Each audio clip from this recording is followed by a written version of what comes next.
Hello, everyone. Welcome to the corner of F and 9th Streets in downtown Arcata as your humble Crabs take on the West Coast Kings in the final game of this 5-game Pacific Empire League series. I'm Liam Warner. Alongside me is Aaron Donaldson. Well, Aaron, after a tough game on Tuesday, Crabs, they're on a nice little streak, winning both games of the doubleheader, including a Jackson Kelly no-hitter, and then winning again last night. That's right, Liam. Jackson Kelly no-hit these Kings on the 15th. In the second half of that no-hitter, the Crabs have won 3 in a row. 6-4 last night, 8-0 and 8-3 for the doubleheader before all of that following that 7-2 loss. The Crabs are chasing the Lincoln Potters, who are playing the Medford Rogues tonight. So if the Crabs can win and the Rogues can upset the Potters, then the Crabs will claw their way into 3rd place in the Pacific Empire League.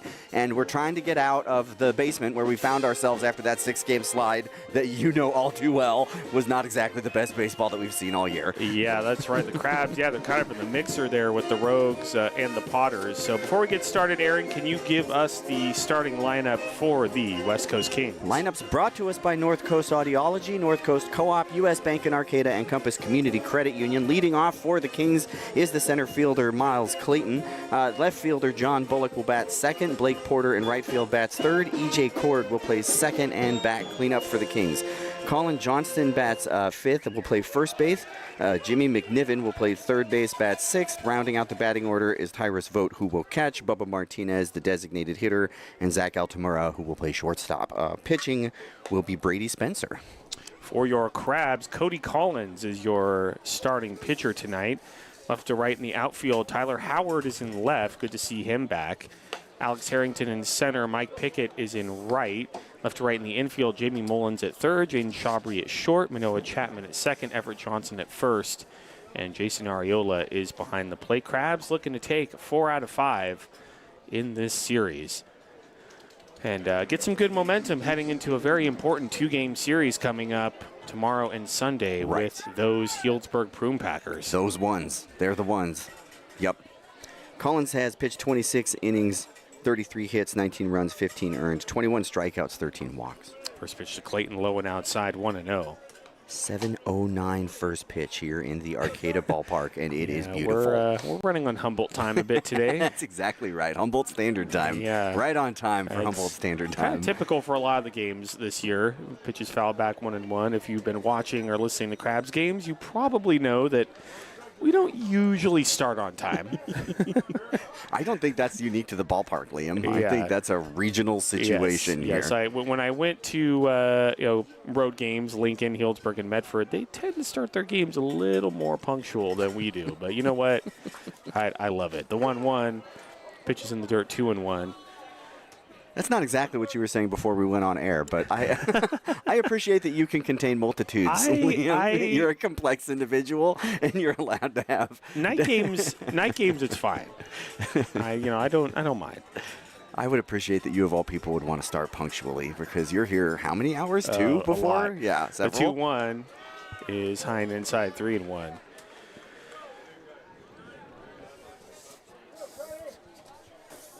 Yeah, like you said, beautiful night here tonight. And very nice all week.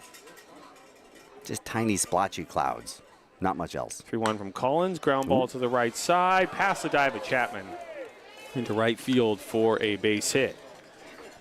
That is the 21st hit of the season for Miles Clayton. Just a bounder right through the gap. And Chapman made a pretty good lunge at it. Like, he really reached for it, dove for it. There was not much else he could do. That was just a good pure hit to lead off here for the Kings. He's got some good range out of second base, and he had a great night last night. Yeah. I think he almost hit for the cycle, right? So. He did. He scraped the bases clean and needed a home run to hit for the cycle. So John Bullock stepping in. And in there for a called strike, 0-1. Cody Collins, by the way, he hit a freeway ball in batting practice. Ooh. Jeff Giacomini let the pitchers take some cuts, and he hit one onto the freeway. So that's fun. That's a good omen for start on the mound tonight. 0-1. In there for a called strike, 0-2. the professor, Benjamin Schaefer, in the air, assuming he left on time to San Francisco. From there on to Mexico. I think right now he is waiting around at the SFO? San Francisco International He Airport. might be listening. He doesn't fly down to Mexico City till like 11:15. Yeah, they get pitches in at up high 1 and 2. 5 a.m. or something. Yeah, I was Mexico hoping to time. do where is Benjamin's airplane segment, but Maybe I mean, unless we go into like the 18th inning. Well, if he's listening, he can text us like which place he's sitting. Where's he eating at the airport? The 1-2, another ground ball through the right side. That's a base hit. Stopping at second is Clayton. So the Kings, first and second, nobody out. Very similarly hit ball there for Bullock. Not quite as high of a bounder there. That one just more kind of skipping through the infield, but right through the gap there. And again, not much anyone can do. Yep. Kings are in business. Good start for the West Coast Kings, and that's going to bring in Blake Porter.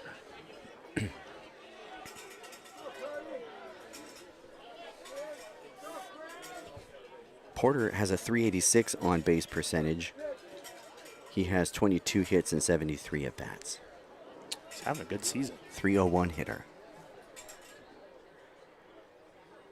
He also has 5 home runs. Shows bunt and takes low 1-0.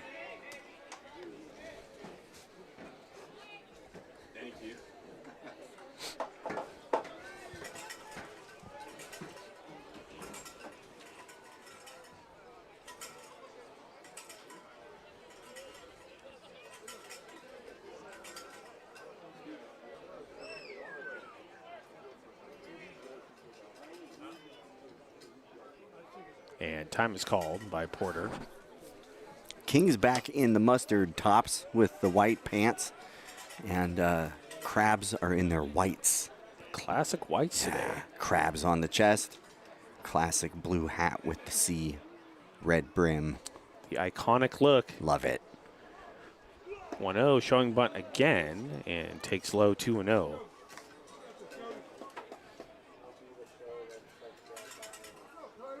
Really fortunate for the weather for this Kings stand. There's been a lot of baseball going on here in the Arcata ballpark, and it has been exquisite. Like 60 degrees, great. cool, not too breezy. Like, we've really lucked out with this July weather here. Yeah. Showing bunt again and takes up high 3-0. Now, typically in July, you see a lot of very overcast, foggy, at least mornings. And sometimes it doesn't burn off, but also just random bouts of breeze and Yes. sometimes like wind. it's, I mean, typically when it's sunny here during the summer, it's Right. pretty windy. It was pretty windy yesterday, but it doesn't seem quite as windy today. At No, least so it is far. idyllic right now. 3-0 shows bunt, and therefore a called strike, 3-1. Seems to have bunting in mind.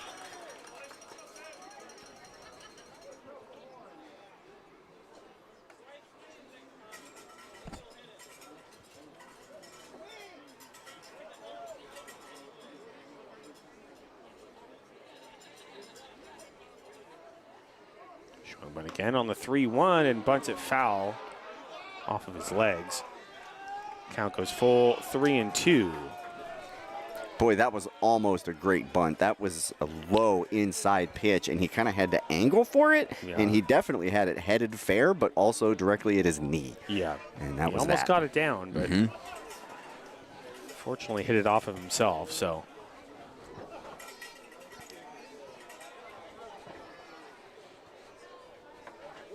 I don't know why. I feel like bunting is harder. I don't know, but 3-2 shows bunt, and it's outside ball 4. So the Kings are going to load the bases with nobody out here to start the first. Cody Collins in a little bit of trouble here. yeah, I'll say. Nobody out, bases loaded. And that's going to prompt a visit from Tommy Gale. He's going to go out to talk to Cody Collins. Crabs have plated 7, 8, 8, and 6 in the last 4 games against these Kings. So as long as the offense shows up, it's fine, but you don't want them out front. You don't like playing from behind. You don't want to give the Kings an opportunity because they're a Pacific Empire League opponent, and they've shown that they can get it done. You want to limit the damage here, but Yeah. the Crabs offense has definitely woken up after the road trip and the game on Tuesday. we were all a little bit concerned. But Yeah. bounced back with that doubleheader, a couple of wins on Wednesday, and the win last night. So, Just a tough time for the offense to go quiet. yeah. Can't go quiet with Healdsburg around.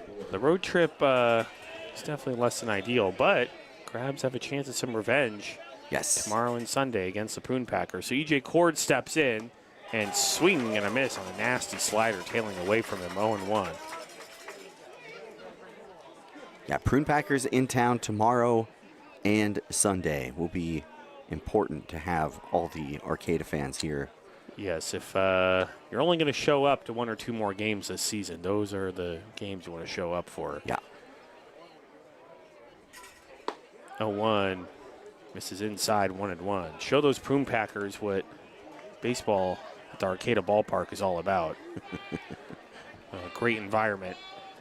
Pretty fun rivalry between the two teams. Crabs definitely on the bottom end of that rivalry. Yeah. So any win Kind of hard to call is the huge. rivalry. That's it. At this point. As the underdog, you'll call it a Been rivalry. Pretty one-sided, but yeah. There are rivals anyway. It's been heated, yeah, between the two teams. A 1-1. This is low, 2-1. And I think that first game of that PEL Championship Series last season, I think that the environment here at the Arcata Ballpark got to them, and I'd love to see that happen again. I do think there's a home field advantage here, and I think a lot of it comes from the energy in the ballpark. And Well, the fans in Healdsburg are just so, calm. I mean, compared to our fans very here. proper. 2-1, inside 3-1. They obviously, get excited when good things happen and stuff like that. But they're just, very calm compared to our fan base. There's no heckling. There's no none of that stuff. Large band, brass band. They did have a band, actually. Oh, they did? When I was there. The Okay. Healdsburg Community Band was there. There you go. 3-1 is foul down the third base line, 3-2. They actually kicked me out of my regular spot first game. So I had to sit somewhere else. Yeah. But they're pretty good, but they don't compare to the Crabgrass Band. It's not even close for me. Well, I listened to that PEL series in the depths of December, and that first game was a good one. 3-2 to Cord, right up the middle, bounces off the mound and into center field for a hit. 1 run's going to score, 2 runs are going to score, and it's 2-0 West Coast Kings. Gosh, that was just like a ball that it had eyes. It bounced very strangely over the pitcher and then took another wild hop over the second baseman. It might have just been a single run situation, but going over both of the players like that, there's nothing you can do. Yeah, it took a really weird hop. So Blake Porter the third on the play, so it's first and third with still nobody out, and Colin Johnston stepping in. Cody Collins is kind of, I feel like, had just an up and down season on the mound. He's had some games where he's been really good, but then also had some starts where he's really struggled. Pitches low and outside, 1-0. It's been true for a lot of the pitching with the Crabs, and we have been saying it all season. And Benjamin was saying the other night that the pitching with the Prune Packers has been the difference. And we looked through some numbers to kind of justify that. Their pitching is getting it done when it needs to get done. They have depth. Ground ball to the shortstop. He flips to second for 1. On to first, offline. Did he get the tag on him? No. So it's going to be a force out. Another run scores, and it's 3-0 West Coast Kings. Throw from Manoah Chapman just a bit offline.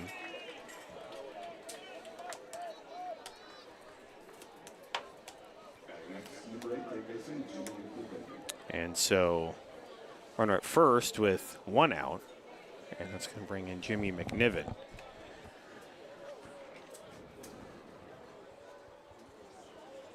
Niven low and outside, 1-0.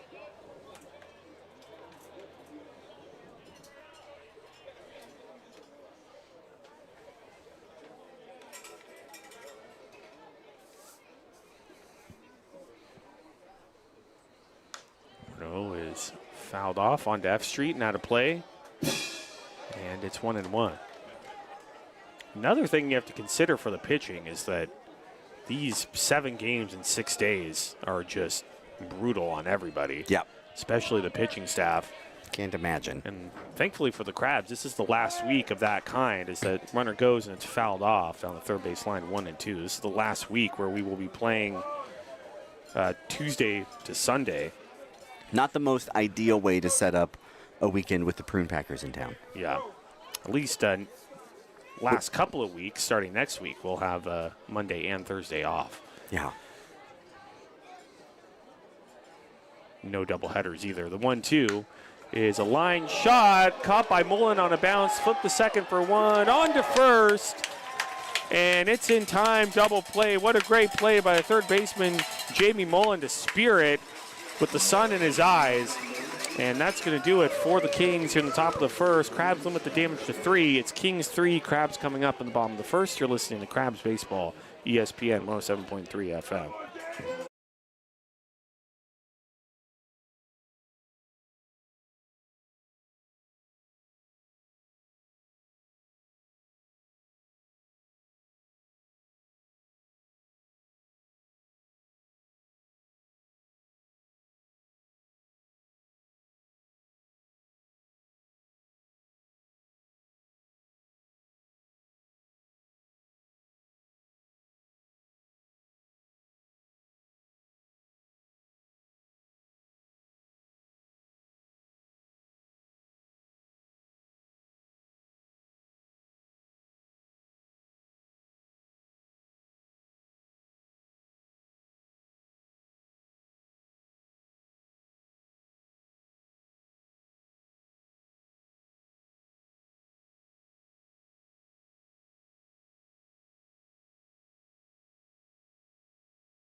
Welcome back to downtown Arcata.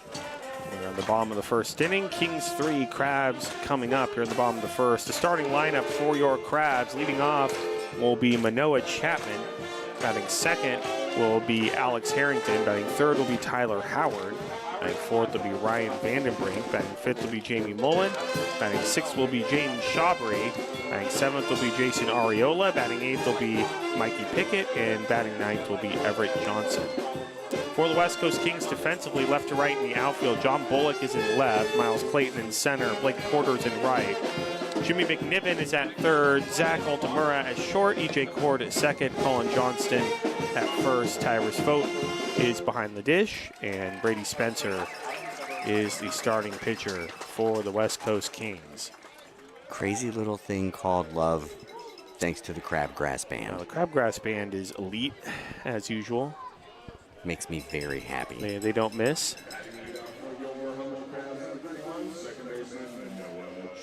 Brady Spencer, 16.2 innings pitched, 23 hits, 21 strikeouts, 6 walks, 17 runs, 18 of those are earned.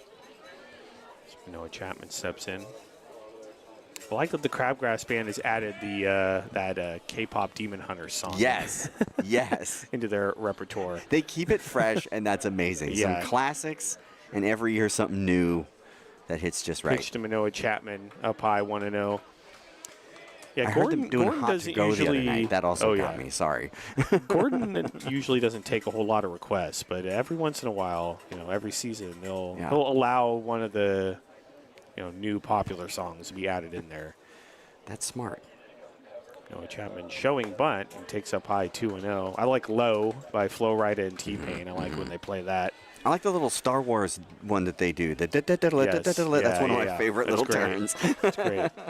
My son Callum and I do that a lot when we're chasing each other with starships, that little bit. Crazy Train is always one of my favorites when they do that. A 2-0 is a line shot down the left field line, foul. Wanted that for Chapman here. Sweet Caroline. It's classic. Great one. Yeah, you can't go wrong with the Crabgrass. Yeah, Godzilla. And the good thing is, when crab season ends, a lot of the people that are in the Crabgrass Band are also in the Marching Lumberjacks. Yep. So if you go to a volleyball game or a basketball game next season for Cal Poly Humboldt, it's pretty much the same music. Pitches fouled back, 2-2.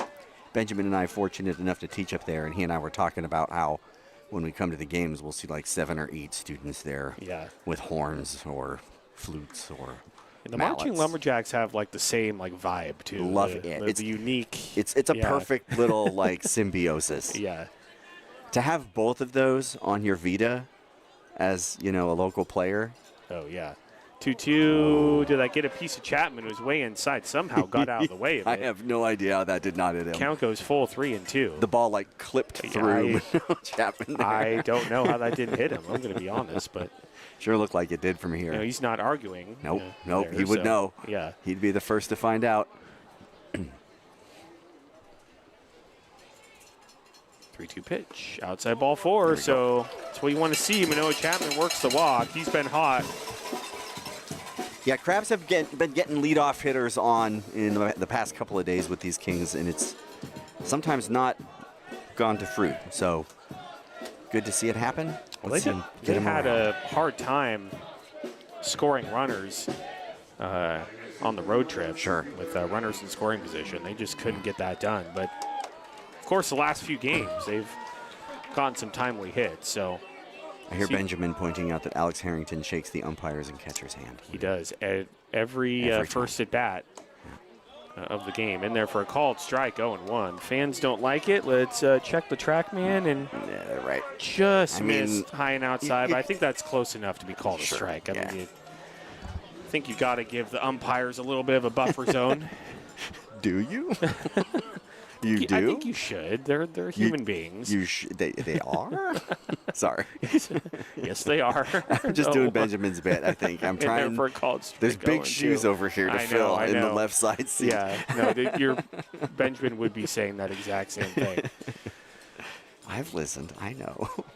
It's a silly thing, Liam, but it's weird. I've been listening to Crabs Baseball for a very, very long time, and to be calling a game with you is very fun. Well, now you are Crabs Yes, Baseball. it's very, very fun. This is my 3rd year. I've really enjoyed it. It's been wonderful to be along for the ride, but I was thinking the other day about how many games of you and Benjamin I've listened to before then. Well, before I was up here, I listened to Benjamin and Hoke Holcomb for growing up. So. Gosh, if anyone out there has any recordings of Benjamin and Hoke, Oh, Ben and please Hoke were the best. let me know. I would love to hear those. We miss Hoke. That was before my time here. He was Crabs Baseball more than anybody else. Runner goes, swung on and missed strike 3 to throw down to second. And in safely is Manoah Chapman. So Harrington strikes out, but Manoah Chapman with the stolen base. So runner at second with 1 out now, and that's going to bring in Tyler Howard. Vogt with a pretty good throw out there to second. It was just a little high. Little high. Yep, he had to reach up for it and then come down with the tag, and by then it was too late. The thief was in the back door. So good to see Tyler Howard back after getting hit by a pitch, I believe, in Medford and coming out of the game. He missed a couple of games, I think, but definitely a big part of this Crabs offense. On base percentage 473, slugging 661, 387 hitter. Great to have that back. Yeah, clutch hitter, too. Yeah, he's got 2 home runs. Came up clutch multiple times last season, and same with this season so far. And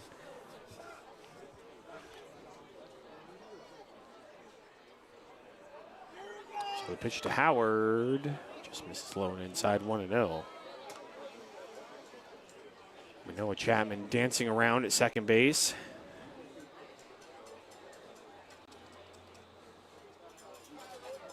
Do you think the pitcher's aware of that? He could probably hear it. I mean, he might see it out of his peripheral. Yeah, I guess here when he sets, right? Like, then he would totally notice it. It also might mess with the batter, though, I feel like. Yeah, that might be the downside. 1-0 is a ground ball to the right side, picked up by Cord, the second baseman, on to first, and a little bit wide, but the first baseman, Colin Johnston gets to it, so 2 away. And on the play, Chapman to third, so runner at third with 2 outs. Yeah, good pick by Johnston over there on first. He had to reach across his body, keep his foot on the bag to get the tag. Not easy to do playing first base, but he got it done. And that's going to bring in Ryan Vandenbrink. Vandenbrink has 3 home runs this year. One of them in this series with these Kings that just, I think, is still probably going. Still flying somewhere.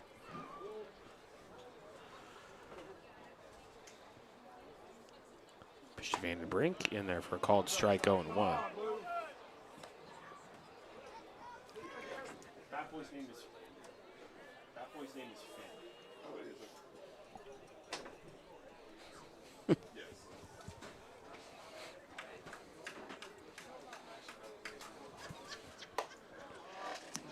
It's up high to Vandenbrink, 1-1.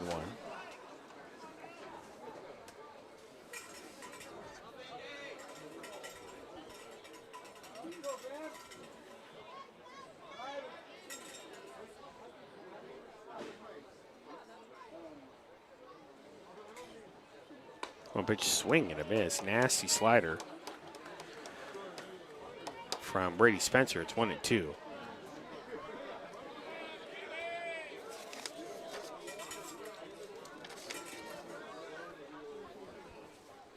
Got to respond here. Scrape one across.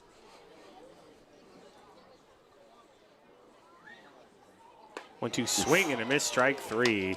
Spencer breaks out the nasty slider again, and Vandenbrink is down. So it is 3-0 Kings as we head to the top of the second inning. You're listening to Crabs Baseball, ESPN 107.3 FM.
Welcome back to downtown Arcata. Top of the second inning. Kings lead the Crabs 3-0. Due up for the Kings will be Tyrus Vogt, Bubba Martinez, and Zach Altamura. And it's Cody Collins. Vogt is a .333 hitter, .481 on base. He's got 7 hits and 21 at-bats, so not a big sample size. Pitch to Vogt. Low and outside, 1-0.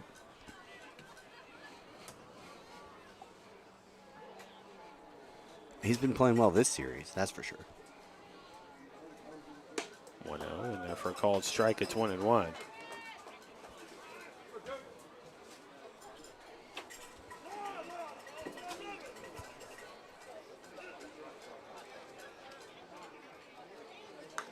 One grounded foul off towards the Crabs dugout, and it's 1-2.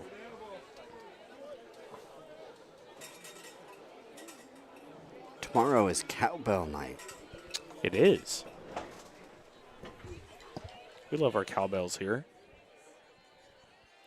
1-2 swing and a miss, strike 3. One away. And that's going to bring in Bubba Martinez. Got a bunch of Crabs headbands right in front of us. Little claws going up in the air. Oh, yeah, I see that.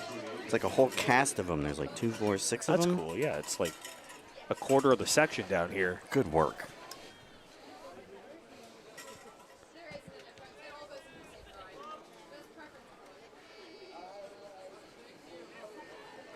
First pitch to Martinez in the dirt, 1-0.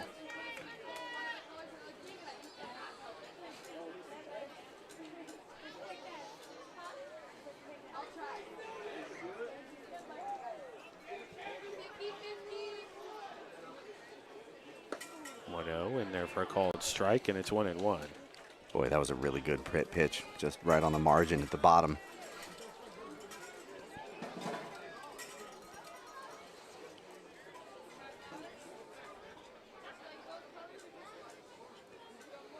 One misses inside, and it's 2-1. I am 2-1, Jack. Yeah, Martinez is shaking his head out there. He didn't like that.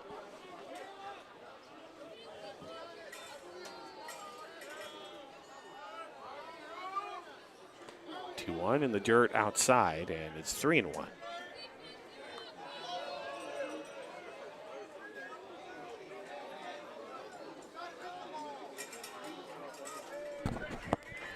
you tell me what happened to Vogt when you get a second? Strikeout swing. Thank you. 3-1. Up by ball 4. Yeah. So Martinez works the walk, runner at first with 1 out. And that's going to bring in Zach Altamura. Second walk of the game for Collins. That one was competitive, just a little too high.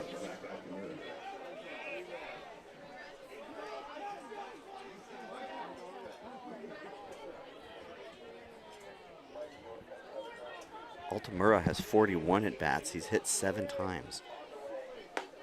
And pitches in there for a called strike, 0-1.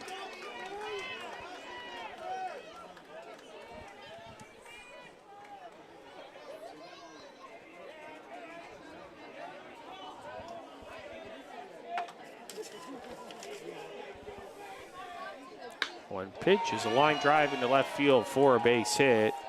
Martinez is going to stop at second. So the Kings will have runners at first and second with 1 out.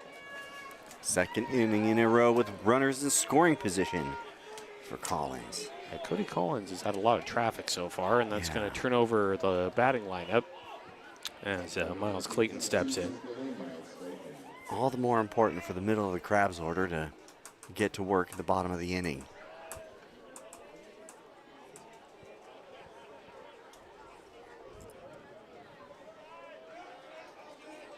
Pitch to Clayton, and the dirt 1-0.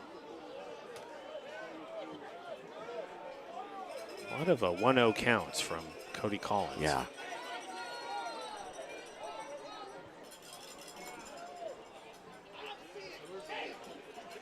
Clayton steps out, looks for signs from his coach.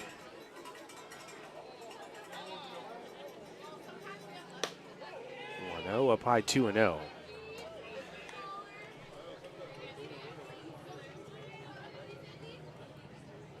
Cody Collins behind in the count a lot.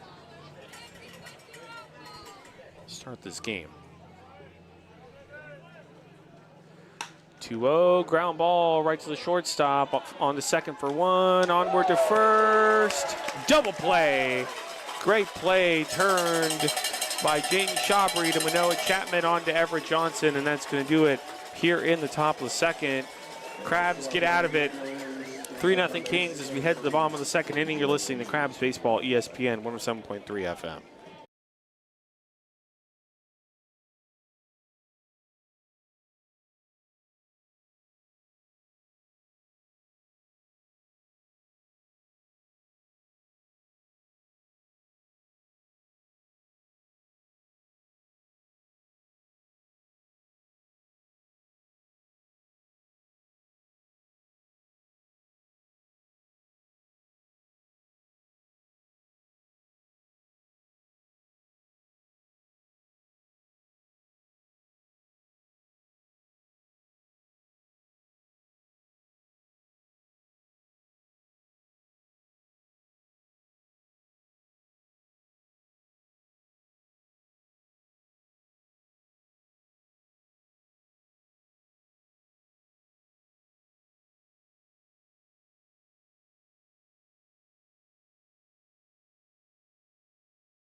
Welcome back to F and Ninth here in downtown Arcata.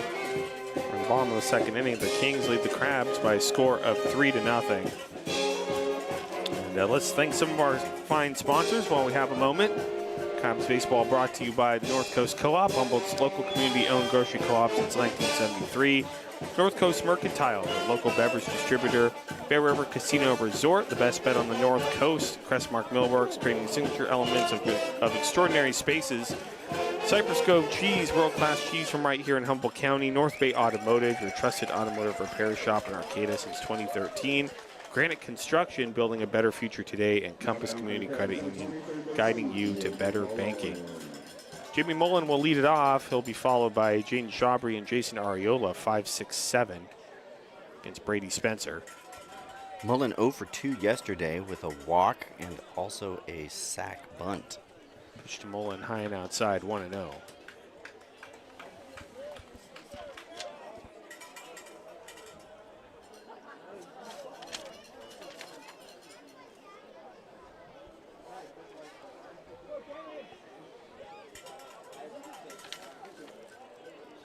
1-0 pitch, breaking ball in there for a called strike, 1-1.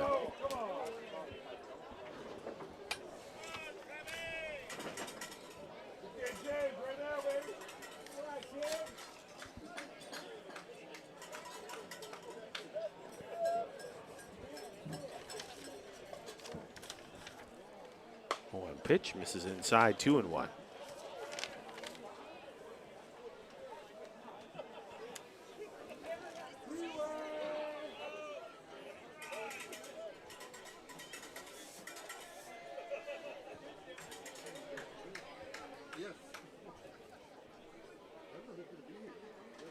Two-one pitch misses outside, 3-1.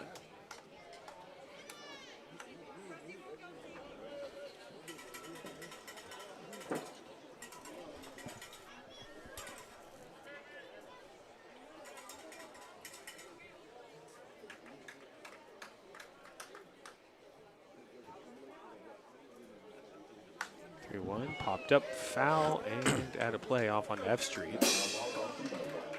Count goes full 3-2. Shade starting to creep across the infield. Golden hour setting in. It's getting kind of orange. Love that. Pretty good turnout tonight. Much better than the last couple nights for sure. Yeah, getting in Friday towards night. the weekend, right? Friday nights usually are one of the best nights of the week here at the Arcata Ballpark. 3-2, nasty slider from Brady Spencer gets Jamie Mullins swinging. One away. Yeah, it's a great way to spend a Friday night. Go to the ballpark. That's going to bring in Jaden Shabry.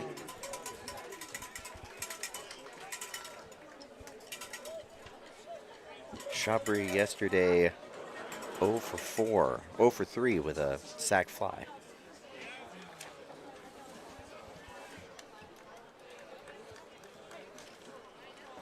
Shabry, ground ball right to the shortstop. He boots it off of his glove, and that's going to be an error on Zach Altamura.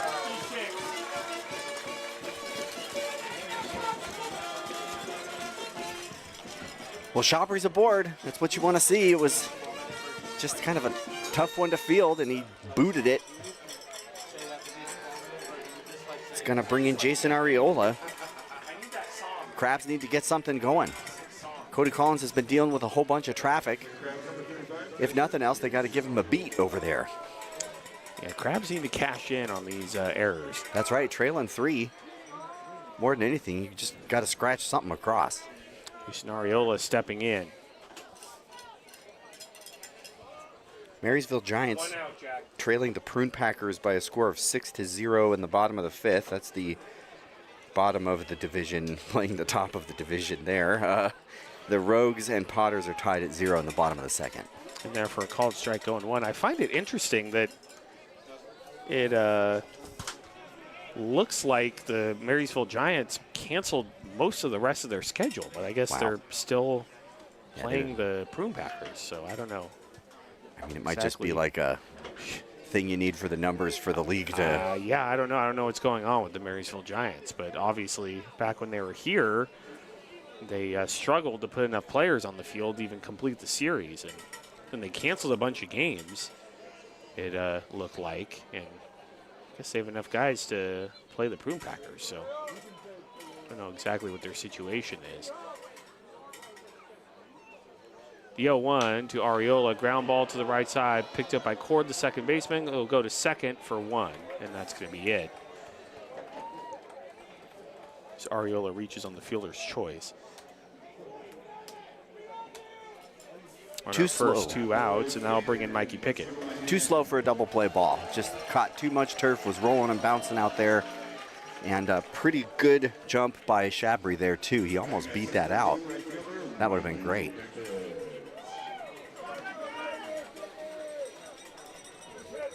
Crab's right fielder needs to get into this.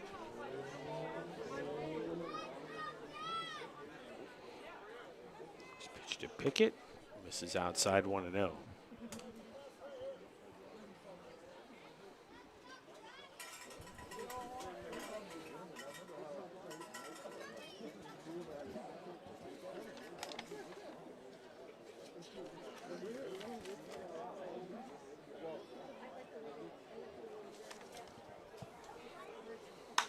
1-0. Ground ball to the right side again, and under the glove of Cord into right field. Going for third is Ariola. He's going to make it in to third, and boy, that's just a tough break if you're a Kings fan right there. It should have been the end of the inning, and instead it's runners at the corners for the Crabs with 2 out. Just went right under Cord's glove, just between his legs, under his glove. Right away, he was pretty defeated by it. Everybody hates making mistakes like that. Tough one there, but Crabs hopefully can take advantage. We need Everett Johnson to do something with the baseball here. Need a hit. Try to do something about the 3-0 lead that the Kings opened up in the top of the first. Now we've got some kind of conference going on out there at the mound. Benjamin has pointed out that this manager seems to have quite a lot to say, and the umpire is just giving him all night to say it. He does. Kyle Gross likes his meetings. He is through the Industrial Revolution now and moving his way into the modern era, and this is when we see the model Ford really, okay, now we're ready for baseball. And by the way, after consultation with my brother Finn Warner, we are going to change that to an error on EJ Cord. So yeah, it was a tough break, but I mean, he was right on it. It was hit right to him. Yeah. So when the official scorer, Benjamin Schaefer, is gone, we kind of do official scoring by committee up here in the booth. It's a little more of a democracy. Benjamin is a dictatorship up here when it comes to official scoring. But it's your no kingdom. one challenges him. How does that work? In there for a called strike, 0-1. Benjamin's the king, and I'm more like the president or the prime minister. The hand of the king, as they say. Okay. I just carry out whatever Benjamin wants. You just make sure the lights are on so he can. When he's not here, though. Right. Then it's you're in charge, man. Yeah. Like, it's a little more democratic. Everett Johnson takes a strike. It's 0-1. Runner goes from first to 0-1, is fouled back to the backstop. It's 0-2. Boy, risky business running there. The Crabs have been doing it all season, and they've been getting away with it a lot against these West Coast Kings. But with 2 out, trailing by 3 and a runner on third, I don't know, man. That's a big gamble. That's John Bryant ball right there. Yeah, I guess. Yeah, I mean, if he gets a hit, the way you're he's going to run things out on the bases. Yeah, if you get him over there and you get the hit, you get twice as many runs. So that's going big. John Bryant has his style, and he's it's always been that way. He's been consistent with how he handles the base running here. The 0-2 pitch, swung on and missed, strike 3, blew it right past him, and that's going to do it. Here in the bottom of the second, Crabs trail 3-0 as we head to the top of the third. You're listening to Crabs Baseball, ESPN 107.3 FM.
Welcome back to F and Ninth here in downtown Arcata. Top of the third inning. Kings lead the Crabs by a score of 3-0. Crabgrass Band playing Pink Pony Club by Chapel Roan. That's right. It's another good one. Correct. Due up for the Kings, it will be 2-3-4. John Bullock, Blake Porter, and EJ Cord against Cody Collins, who's pitched through a lot of traffic, got out of it in the second. Looking for a clean inning here. We do have some activity in the Crabs bullpen. Let's see if I can get an ID here. While you sort that out, I'll point out that the Crabs left Chapman on third in the first and Shabry on third in the second, and they trail by a score of 3-0, and that's frustrating. It looks like Cedar Klein is getting ready to throw. Crabs bullpen. Local guy. All right, John Bullock steps in here.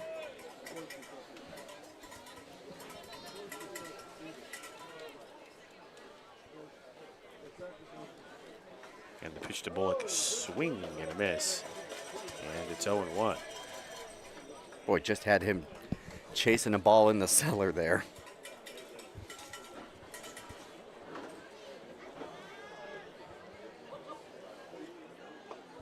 One misses low, 1-1. Lays off that one. Why not try again?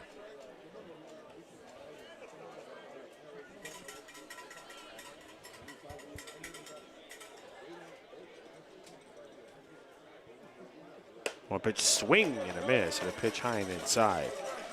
That was a great pitch. 87 up and in. Locked him up. Yeah. Even if he hits that, it's going to be off the hands.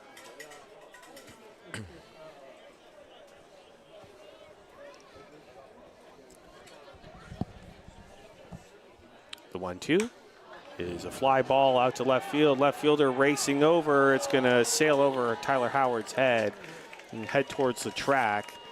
And into second with a double is John Bullock.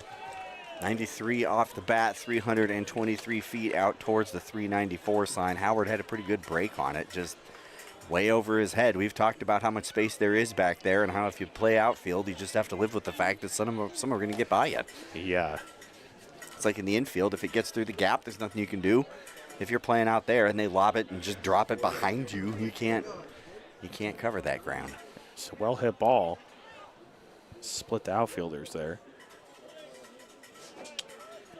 So Blake Porter is going to step in.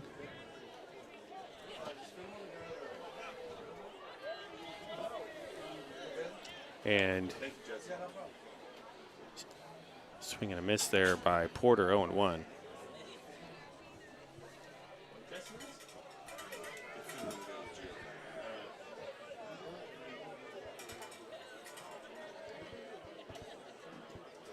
Set up to bunt early. 0-1, misses inside, 1-1.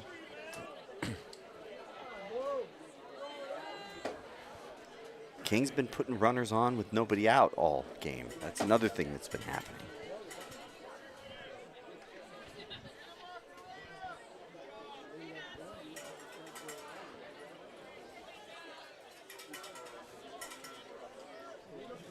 Porter showing bunt again. And bunts it down the third base Wow. line, and it stays fair, and Collins can't get to it in time. That's going to be a really good bunt single. Even if he for got Blake to that, Porter. I don't think there was anywhere that he could have gone with it. That was just a little tightrope bunt, literally right down the left field baseline. It dribbled a little bit off the grass on that rim there, but then it just went straight down the line and just kept going. And by the time Collins got to it, he was on. Tough break. So first and third, nobody out for Great the bunt. Kings. That's going to bring in E.J. Cord.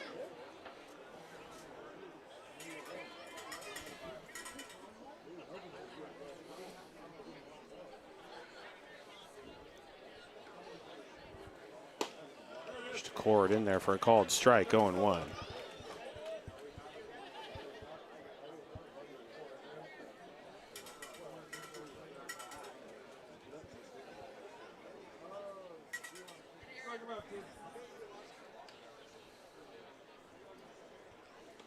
One's in the dirt.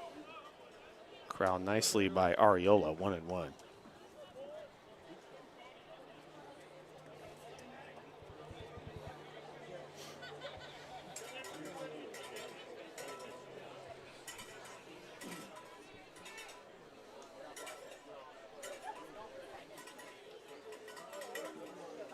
Runner goes from first, showing bunt, takes low, and into second with the stolen base is Blake Porter. Arriola kind of double clutched the throw there and then just didn't even let it go. Just maybe a bad transition or respecting the jump that the runner got. Was a really good jump by Porter. I'll make it second and third with nobody out, and again, Trouble. Cody Collins having to battle through some traffic.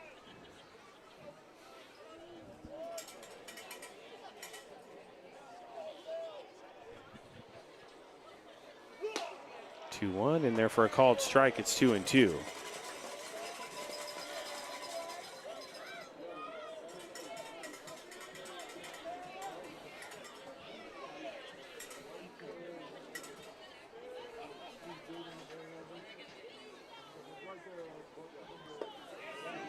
Two in the dirt. Count goes full. 3-2.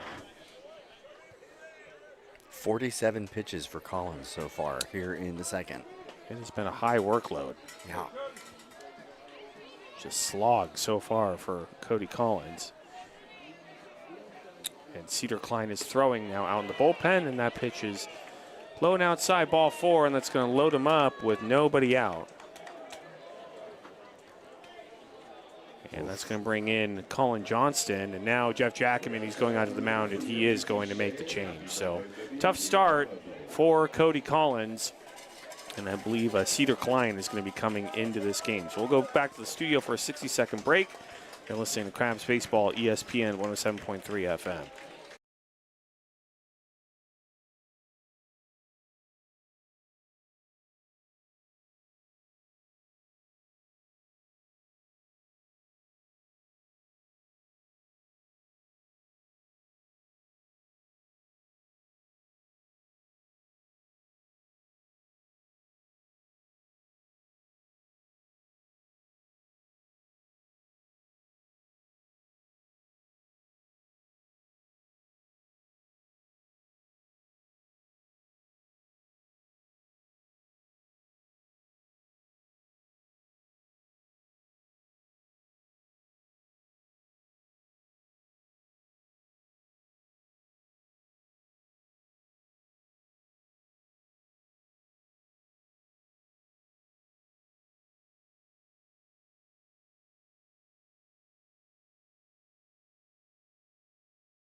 Welcome back to downtown Arcata.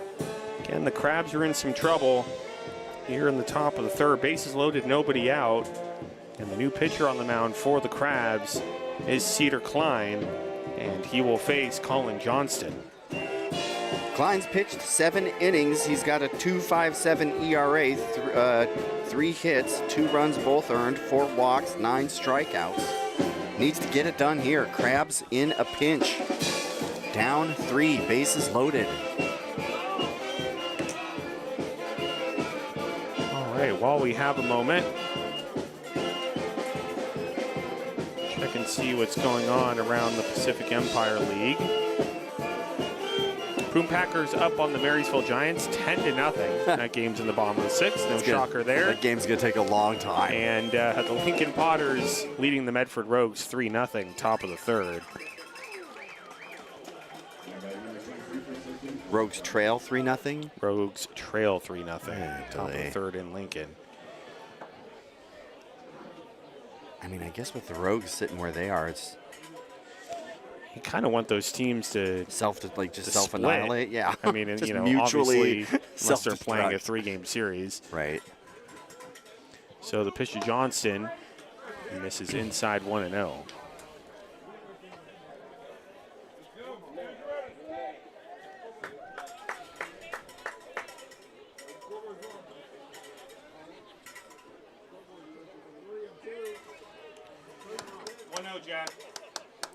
Looks like a conference out there on the mound with Cedar Klein. Just kind of help him familiarize himself with the situation. Bases loaded.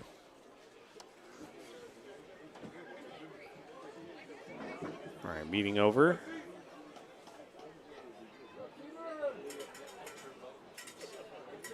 Need a strikeout or an infield fly ball. We've reached that point in the season.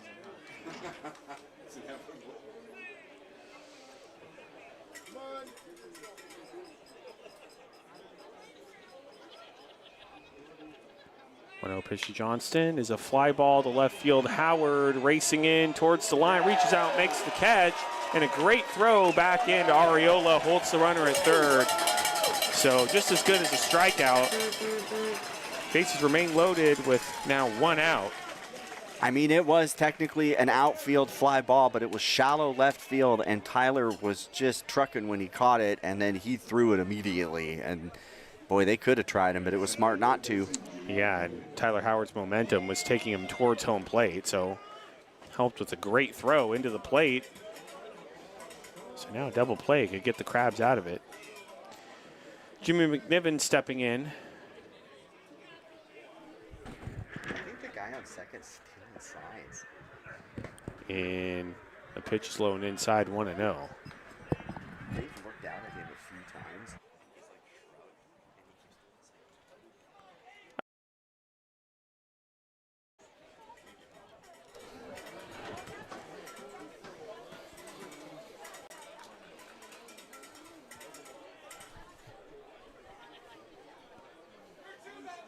1-0 is popped up. Foul side of first base. First baseman making his way to the fence and will fall out of play. Boy. 1-1. Right next to the beer garden over there. About a hot dog concession stand. Hope the grill was covered. Hopefully no burgers or hot dogs were harmed. Gotta put some lettuce and Spalding on that one.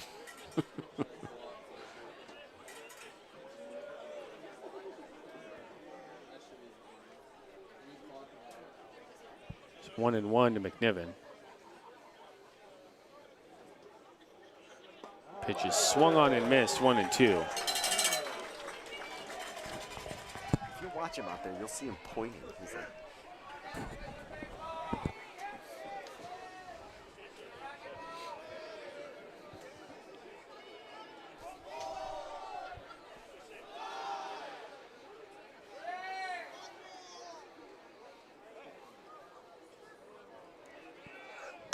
One, two, ground ball up the middle. Coming in is Manoah Chapman, and the flip to second is in there. It was a little bit offline, but the shortstop Shabri was able to hang on to the bag, and I think they got the force out there. they got one out, yep. But Cord is still standing at second, and the Kings are unhappy about that call. So for right now, it is a force out with a run in, and it's 4-0 Kings. But Kyle Gross is protesting the call, but he's going to head back, and the play will stand. So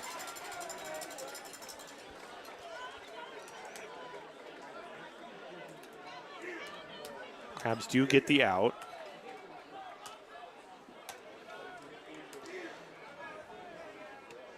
And so first and third with 2 outs now. And that'll bring in Tyrus Vogt.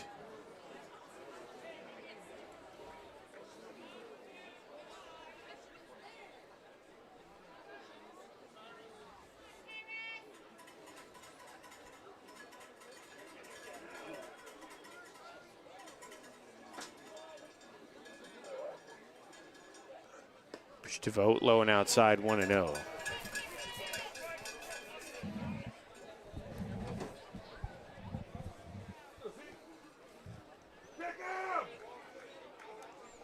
And I think there's more chirping from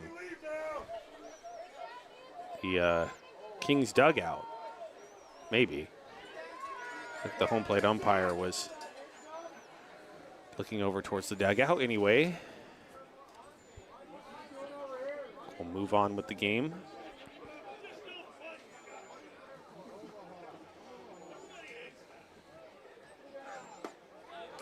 In there for a called strike, 1-1. Inside 84.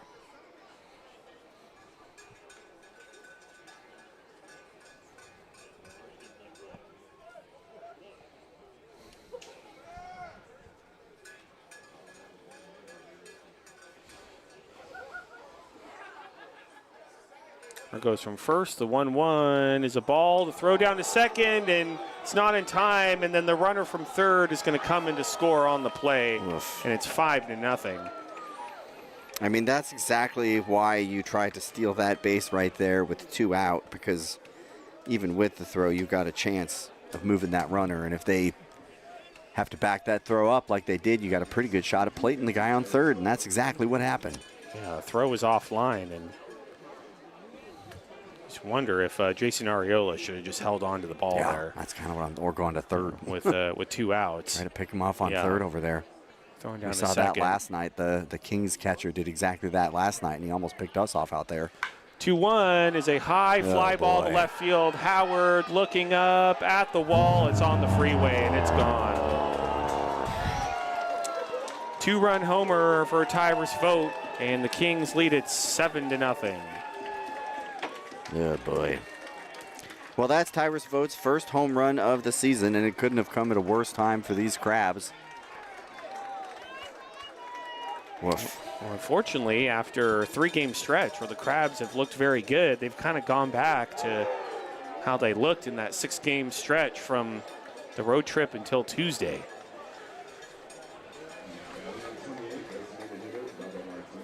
We got to give credit to these Kings. They are a pretty good team. They're good. They're scrappy. They are no pushover. No, some great competition in the Pacific Empire League this year. Again, the Kings have beaten the Prune Packers, and they're looking like they might take 2 from these Crabs in the Arcata ballpark. Pitch to Bubba Martinez in there for a called strike, 0-1. I think everybody aside from the Marysville Giants has been pretty good competition here in the PEL.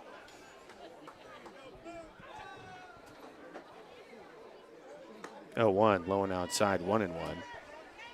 It's been a tale of 2 seasons for the Crabs. Like, before the road trip, they were flying high. After the road trip, it's been kind of rocky. Yeah, up and down. Up and down. Again, last couple of nights, they've looked pretty good, but 1-1 in the dirt and 2-1 to Martinez.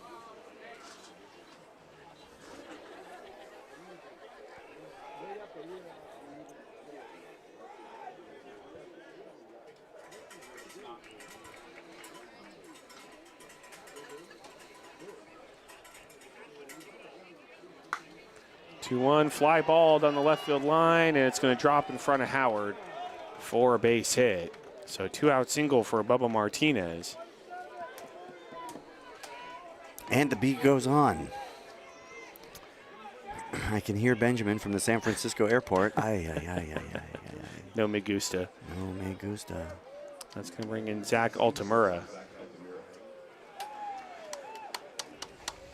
Benjamin waiting for his 11:15 p.m. flight from San Francisco to Mexico City. I hope he's watching us on YouTube.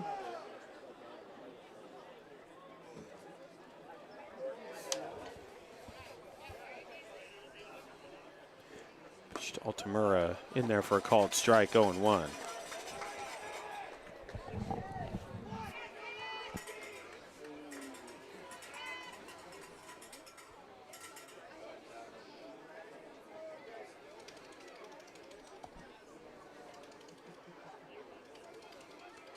The 1 pitch swing and a miss. And it's 0-2.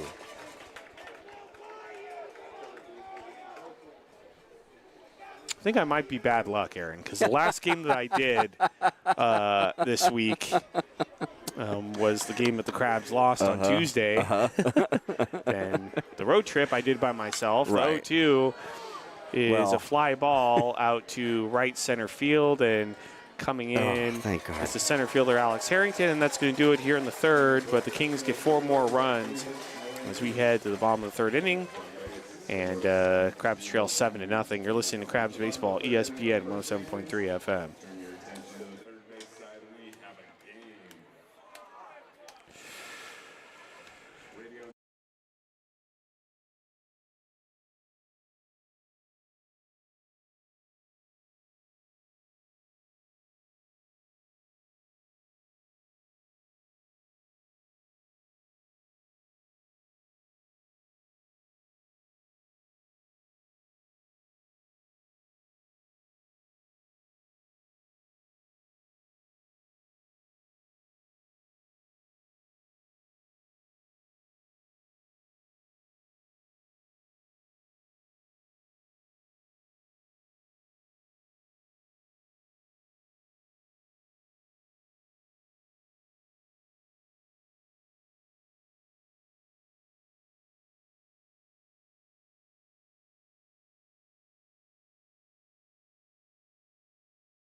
back to F and ninth. You're in downtown Arcata. Crabs trail 7-0. And due up for the Crabs, it will be 1, 2, 3, Manoah Chapman, Alex Harrington, and Tyler Howard. Against Brady Spencer. Tough start for the Crabs. Kings plate 3 in the first, 4 in the third. Just a tough outing for Cody Collins. The Kings have been all over it. 3-run homer from Vogt last inning. Really feels like it put the dagger in there. Yeah, it feels like Tuesday. I mean, the Kings jumped all over the Crabs on Tuesday. They've done the same tonight. Well, the good news is there's time. There's plenty of time. They got to make something out of it. Put your Chapman in there for a called strike 0-1. So I was saying when we were going to break, I think I'm bad luck because did the road trip by myself. They went 0-5. Then the last game I did here was Tuesday, and they lost. So well, you were the only person on the road trip, so you can't ascribe that to chance because it's a sample of one. If there were other people there making it happen and they had won those games, then yes. Yeah, but the games I did by myself were all losses. Pitches up high 1-1. But you didn't have a choice. You had to do those by yourself. Yeah, that is true. And tonight, I mean, if the Crabs don't come back, that's an 0-7 stretch for me. I'm not saying it's your fault, Liam, but if you want to like hang it up at any point tonight, you just let me know. Well, the 1-1 pitches outside 2-1. If they lose again on Sunday, I think I'm taking the rest of the season off on radio. I think I am done if that happens. So you've earned yourself a little break, if nothing else. Yeah. Well, I think I might need to take a break for the Crabs to get back to their winning ways. But again, a lot of time here tonight. So it's true. Fingers crossed. Hopefully I am wrong. 2-1, misses up high, and it's 3-1 to Manoah Chapman.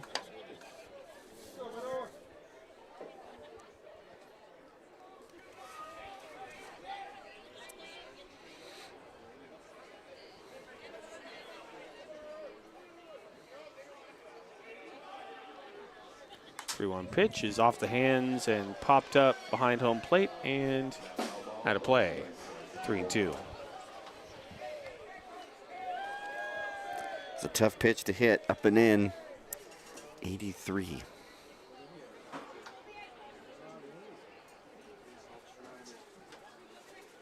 Just kind of sawed it off straight up. Are you heading out? All right, I'm sorry, man.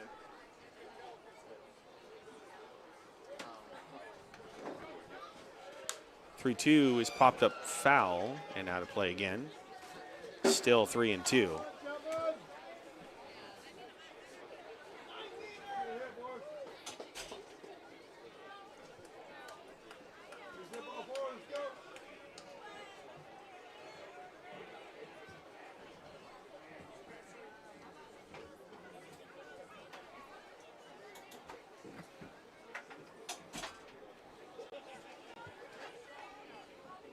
Three-two pitch over Chapman's head, and it's ball 4.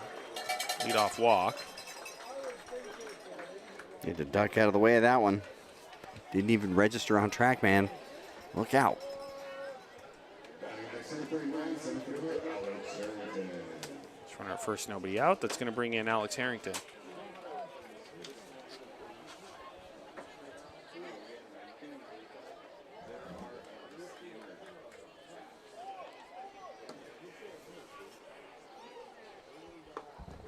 Harrington in there for a called strike 0-1. Harrington struck out in the first. He was 3 for 4 yesterday.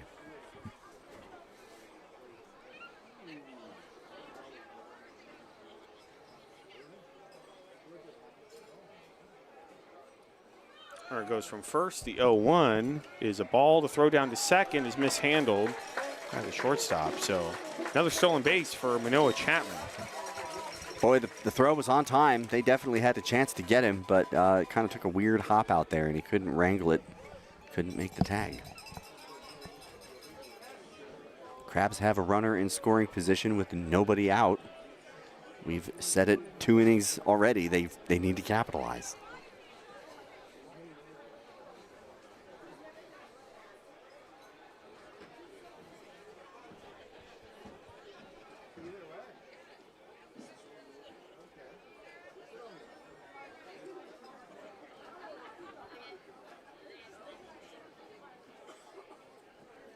1-1 to Harrington. In there for a called strike 1-2. Fans didn't like it. I mean, it was just up. ABS would have overturned it. ABS would have overturned it. It was pretty close to being a strike.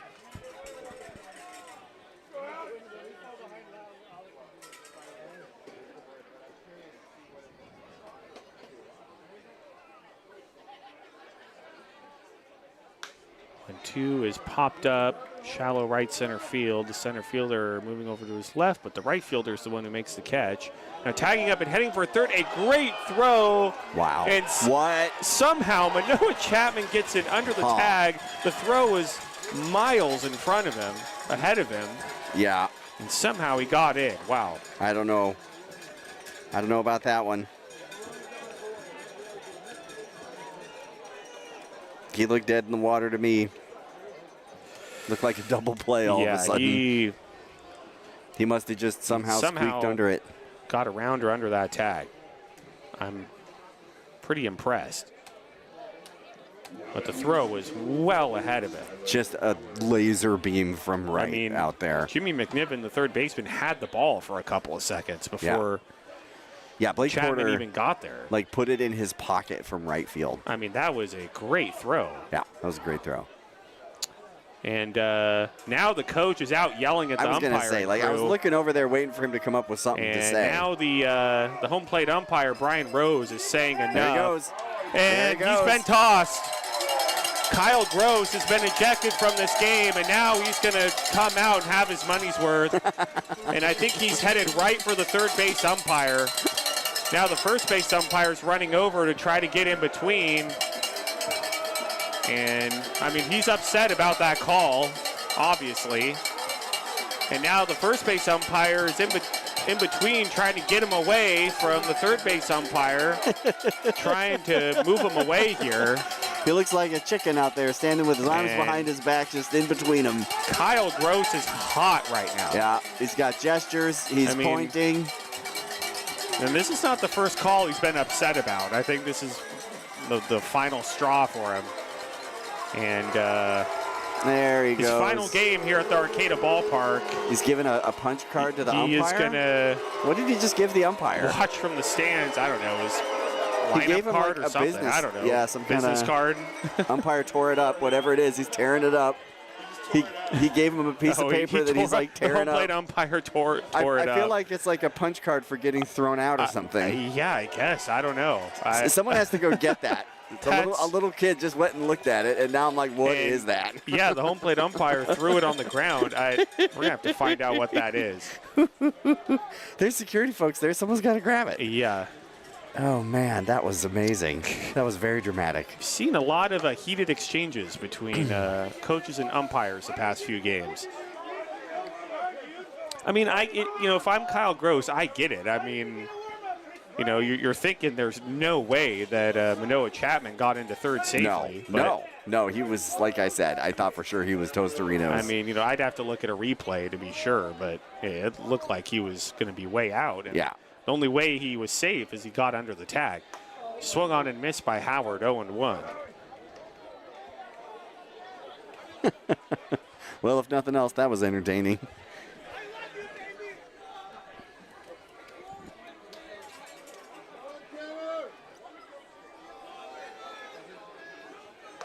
The 0-1, high and inside. And it's 1-1. Man, I'm dying to know what he gave that umpire. I don't know. That's I've never seen anything like that before. The manager handing the umpire a piece of paper and then it looked like a business card or something. Tearing it up, pitches outside 2-1. Maybe it's like a business card for a psychiatrist's office. Yeah, or an optometrist. Yeah. I mean, who knows? That's pretty funny. The 2-1 is a fly ball. It's going to get down. That's going to be a base hit. That's going to plate the first run in the game. Chapman comes in to score, and it's 7-1 now in favor of the Kings. Well, Tyler Howard just got back, and right away he's making his presence felt, getting that one done. One across as Manoah Chapman makes his way in after surviving that throw from right field. Go Crabs, go. I could see how their coach would be hot right now. Comeback's got to start somewhere. Yeah, that should have just been a single, not an RBI single. But hey, 7-1, go Crabs, go. That's going to bring in Ryan Vandenbrink. Why does one of the security guys have a West Coast Kings hat on down there? That's a good question.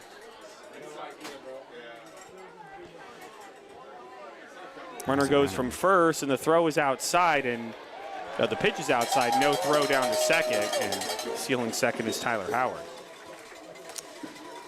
Now this is going to get Benjamin's blood boiling if he's watching the broadcast. But one of our Crabs security guys appears to be wearing a West Coast Kings hat down by the Kings dugout. Not sure what's going on there, but Pull his credentials. We know who's pushing the mop bucket after the game tonight. 1-0 is outside, 2-0.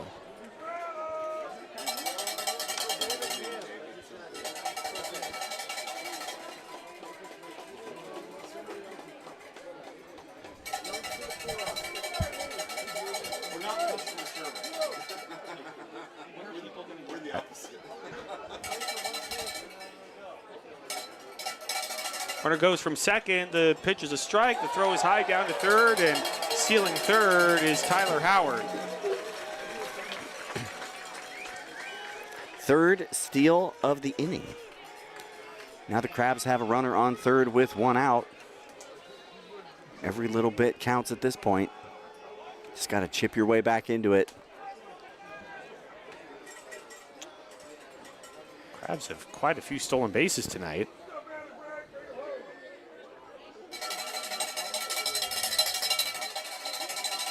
The 2-1 pitch is fouled back, and it's 2-2. It'd be fun to know their steal total on the weekend or on the series. Yeah, that's something I'd have to look up. I feel like it's a lot. I mean, the Crabs steal a lot of bases no matter what.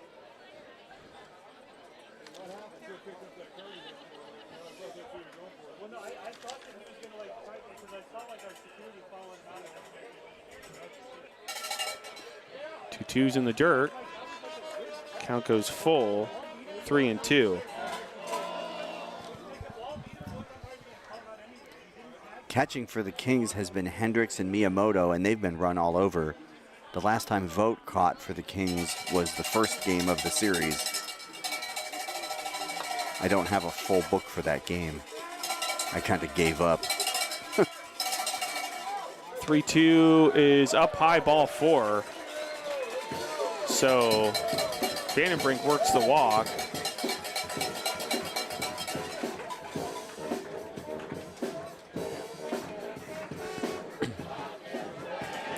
Big opportunity for Mullen. He's been getting on with walks. He's not hit much, if at all, against these Kings. This would be a great time for him to come alive. He's got plenty of power to get it done.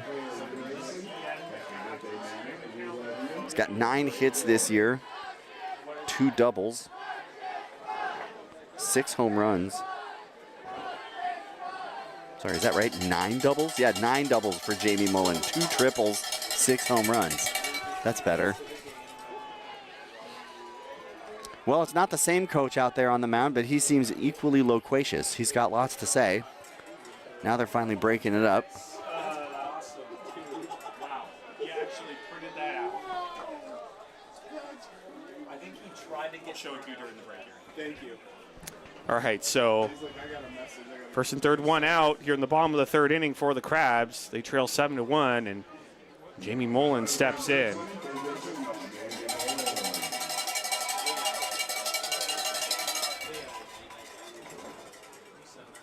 Yeah, send it to me too.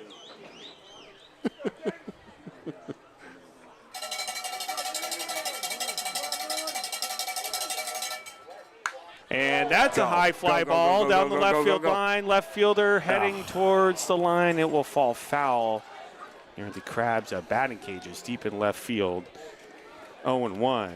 280 feet towards 307. Foul and short, but boy, we wanted it, didn't we?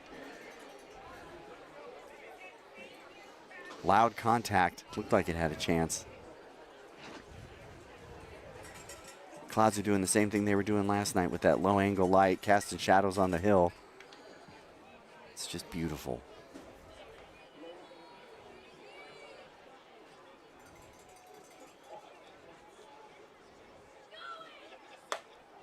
Oh, 1 in there for a called strike, and it's 0-2. Ooh, that was a little bit up.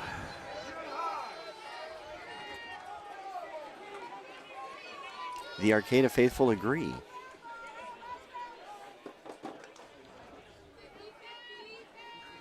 He was that kid. He was the kid that just knocked him. He sent it to the Oof. 0-2 and swung on and foul tipped into the glove. That's going to be strike 3. 2 away. Boy, that's a tough strikeout right there with the runner on third. Crab's still alive, but needing a hit. It's going to bring in Jaden Shabry.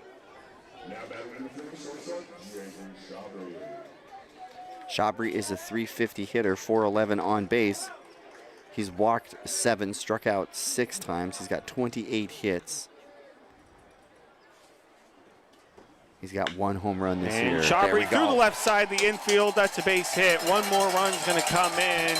That's Tyler Howard, and it's now 7-2. Absolutely clutch hit by Shabry right there. Needed it. Swung on the first pitch that he saw. 72 miles an hour, dead center. Go Crabs, go. So first and second with 2 outs, and that's going to bring in Jason Arriola.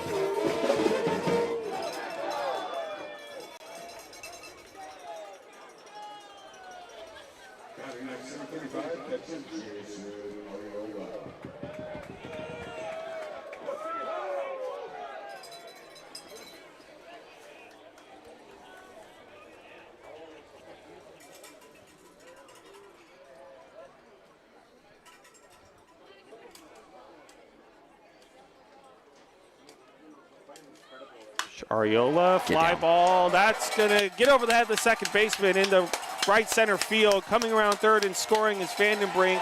Into third is Shabry. And it's now 7-3 King. More clutch hitting. Arriola swinging on that one and sending it right out over the second baseman's head. He was running back and had a reach on it, but it was a good 2-3 feet over his glove. Crabs capitalizing, fighting their way back into it. 7-3, go Crabs, go. Crabs making a dent. That was a single and then he went on the throw. Is that right? Or is that a double? Second on the throw. Second. So Arriola takes second on the throw.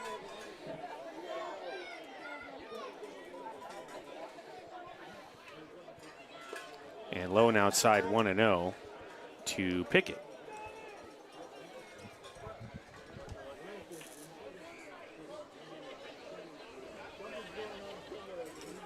Lights coming on, taking effect. Full field in shade now.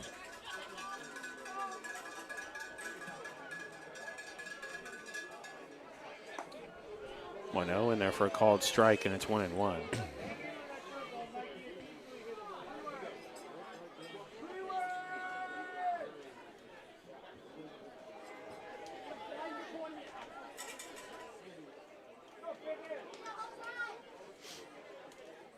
One swing and a miss, and it's 1-2.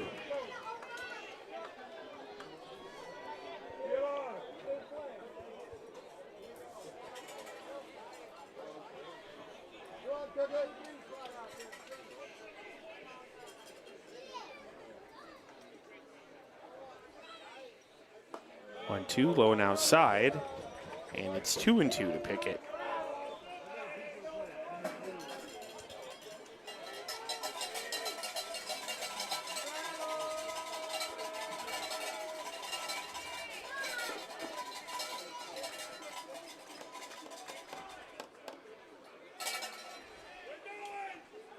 Two foul back to the screen. Staying alive. Do it again, 2-2. Brady Spencer coming right at him. 85. Just a little bit up and out from dead center.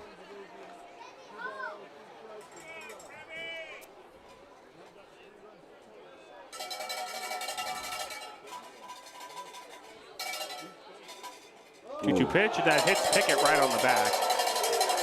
So he's going to head down to first.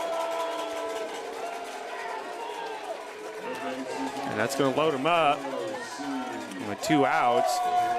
And that'll bring in Everett Johnson. And now one of the coaches for the West Coast Kings is out to take the ball away from Brady Spencer. And we're going to have a pitching change here in the bottom of the third. We'll go back to the studio for a 60-second break. You're listening to Crabs Baseball, ESPN 107.3 FM.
Welcome back to F and Ninth here in downtown Arcata.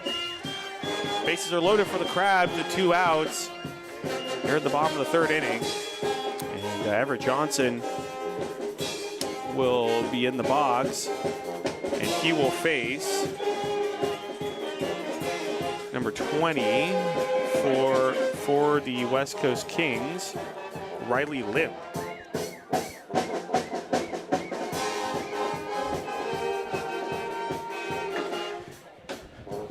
Well,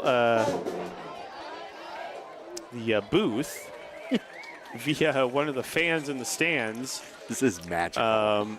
Magical. Got a photo of that card that was ripped up, and I'm not going to go into specifics as to what was on it, but it basically was saying some not so nice things about the umpiring crew.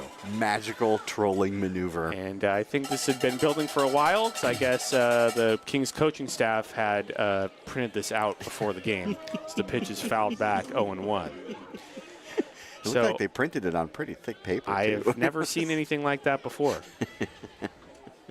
Oh, my man. That was something. Yeah. Basically saying you're not doing a very good job. Yeah, that's a fair summary.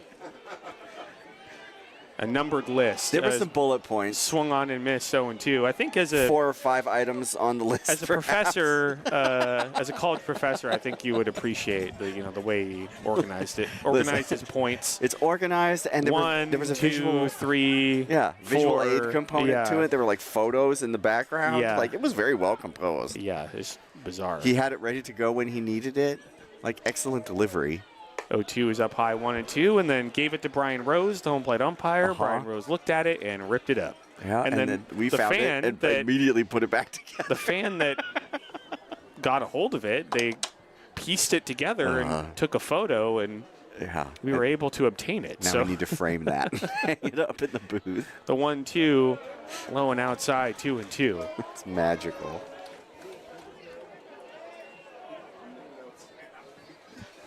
I want to know if they did that at like the Kinko's here, or did they do that before went to they the UPS store or the FedEx office or CVS maybe? I don't know. The 2-2 is fouled off to the right. Definitely no Kinko's, that's for sure. Still 2-2. They'd have to do that in the Bay. You know what? If they went into an office business and actually paid money to get that done, Just imagine them sitting at the hotel cutting it out with a pair of scissors. I respect the dedication. I respect the dedication. We need a pair of scissors. Yeah, I mean that is something else. The 2-2, and that got a piece of Everett Johnson. Yes, it did, and that's going to bring in another run. It's 7-4. Boy, any way we can take them. This inning should have ended with a runner out at third, and we are here chalking up runs. Crabs fighting for daylight. Go, Crabs, go. Yeah, that's right. I mean, the Kings coaching staff is seething right now. I would be livid. They feel like the inning should have been over a long time ago. Right. It would help if your pitchers weren't hitting batters. Yeah, true. That's 2 in a row there. No one to blame but themselves for that. So that's going to bring in Manoah Chapman, Hit it with the stick. who, as I said, he's red hot. He's walked twice. In the dirt, 1-0. It was... I believe he had 4 hits last night, right? Yeah. I have this. Yeah. He scraped the bases clean in the second. That was with a triple. Yep. He had a double in the first, triple in the second, single in the third. 1-0, ground ball past the pitcher. It's going to go right to the second baseman, who flips to second for the force. And that's going to do it for the Crabs here in the bottom of the third, but they make a big dent in the Kings' lead. They give 4. The Crabs trail 7-4 as we head to the top of the fourth. Stay tuned. Aaron Donaldson will take you through the middle innings. You're listening to Crabs Baseball, ESPN 107.3 FM.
Welcome back to FM 9th Streets here in downtown Arcata. Top of the fourth inning, Crabs trail 7-4. And I believe it is still Cedar Klein out on the mound for the Crabs. He will face the top of the order, Miles Clayton, John Bullock, and Blake Porter. Now here to take you through the middle innings is Aaron Donaldson. Thank you so much, Liam. The Crabs are clawing their way back into this one. It was 3 in the first and 4 in the third for the West Coast Kings. Crabs plated 4 last inning with some pretty complex baseball.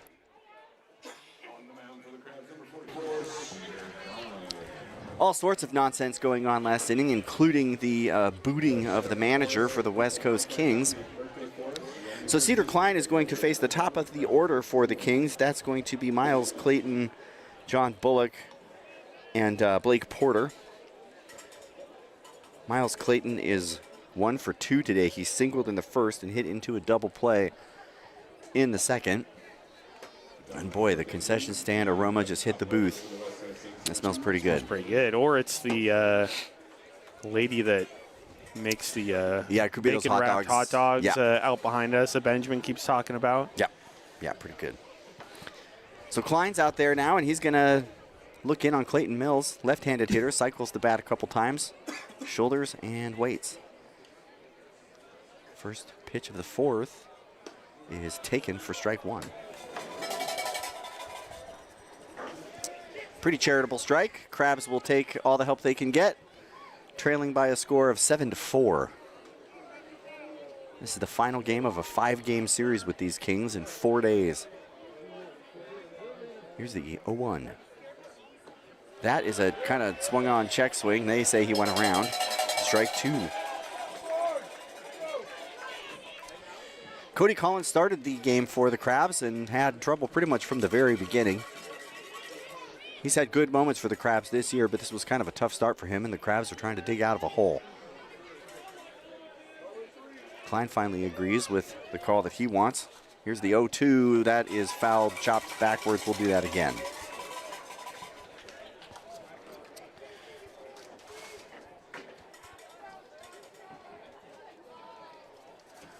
So 0-2, nobody out. I don't know what's going on.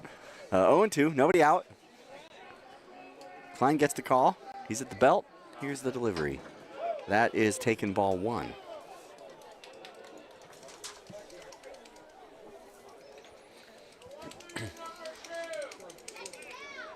Both of these teams in the Pacific Empire League. Crabs currently in 4th place.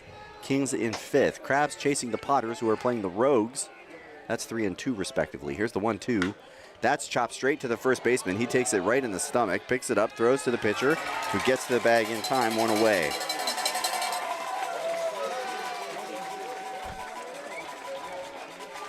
So boy, that was just a laser. 95 off the bat, bounced once, and went right into Everett Johnson's chest. He was able to keep it in front of him, get it to Klein, who was right where he needed to be, covering first base.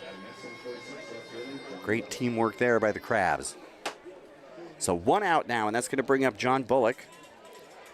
He singled in the 1st and doubled in the 3rd.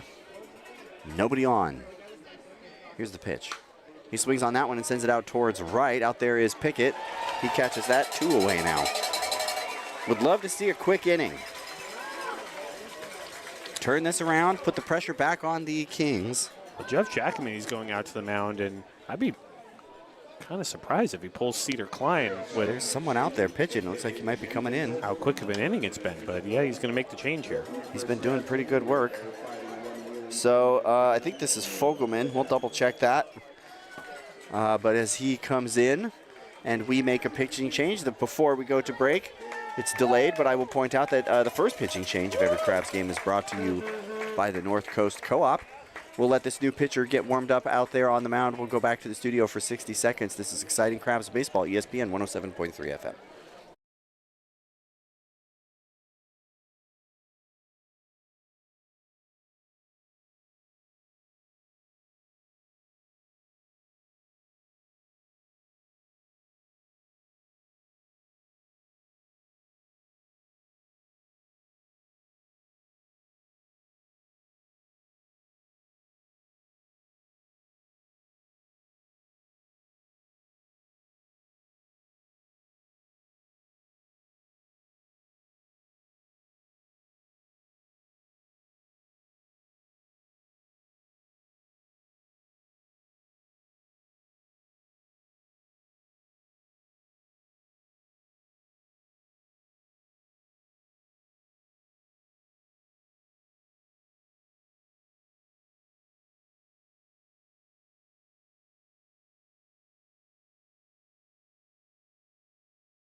We are back, and it is, in fact, Antonio Nordman stepping out there onto the mound to take over for Cedar Klein, who's doing a pretty good job here in the top of the 4th. Nordman has an ERA of 1.42. He has pitched 6.1 innings for the Crabs. In that time, he's been hit on 4 times, 5 runs, but only 1 of those were earned. He's got 6 walks and 2 strikeouts. And he's going to come in and try to get the last inning here in the top of the 4th. The Crabs trailed the Kings by a score of 7-4. Crabs need a quick inning here. Let's look at my book first. There's nobody on.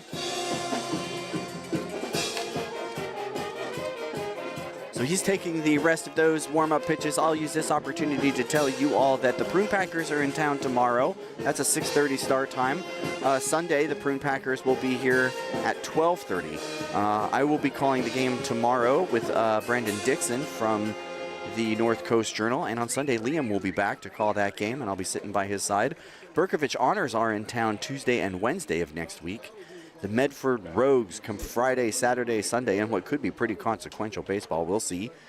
After that, it's either the Pacific Empire League Championship for the Crabs or the Chico Lone Wolves coming to town Tuesday, Wednesday the 28th and 29th. So we're ready to go now. Blake Porter is going to step in. This is the right fielder. He is 1 for 1 with a walk in the 1st. He's also got a stolen base. So here's the first pitch from Nordman. That is 76 miles an hour, up and in, strike 1. Looking.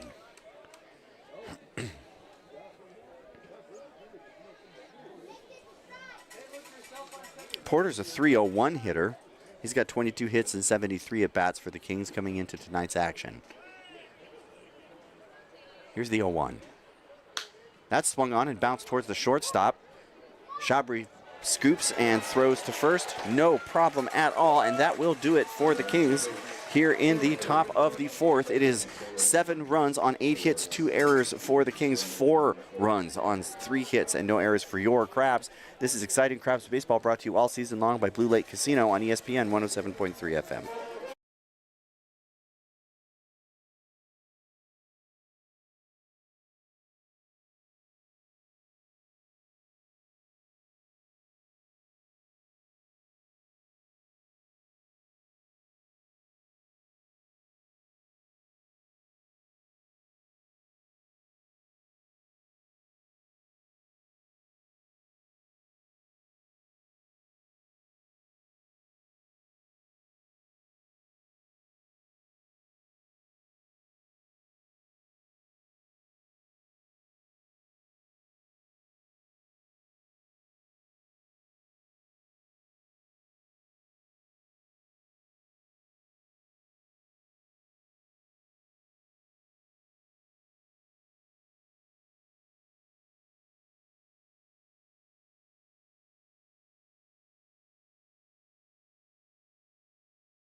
All right, here we are in the bottom of the fourth. It will be Harrington, Howard, and Vandenbrink.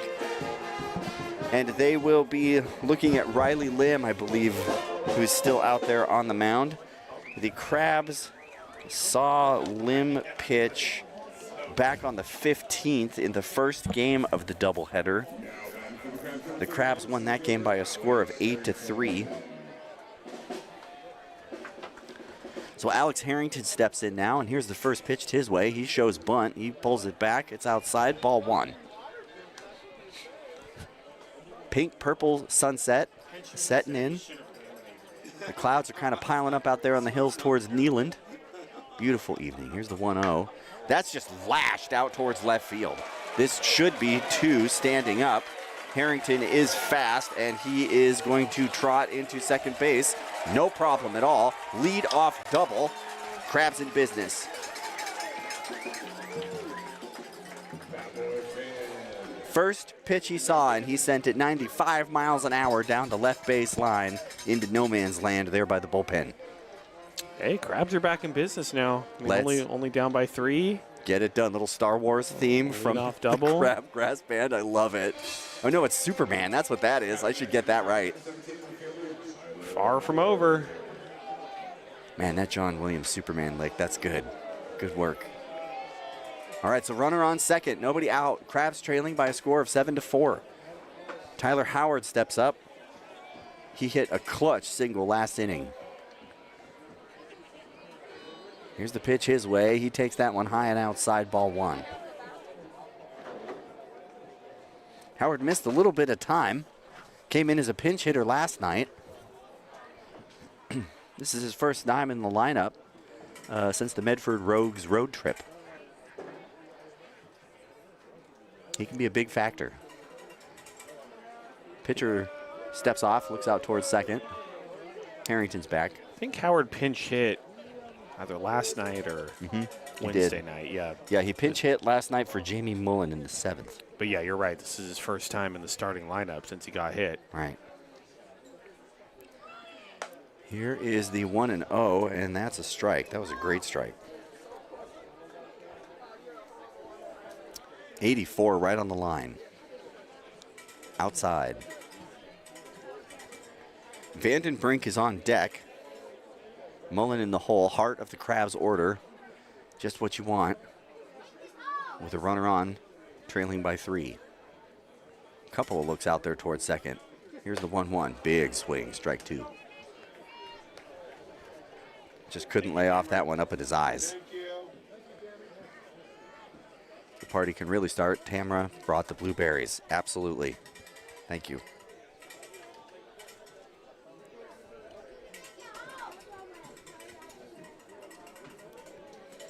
So Howard waits on the 1-2.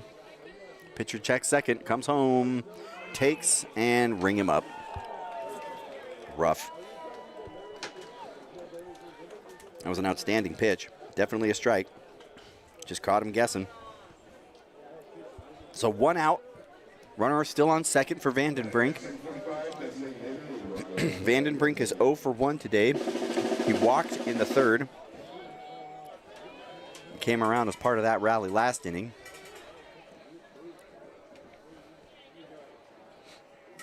Pitcher checks second. Now they're going to go that way. He's safe. Boy, they thought he had him, but that wasn't close. Throw was way offline.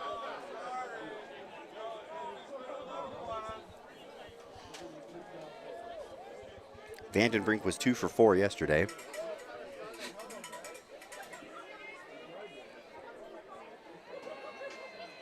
Here's the pitch. Swings on that one, tips it, strike one.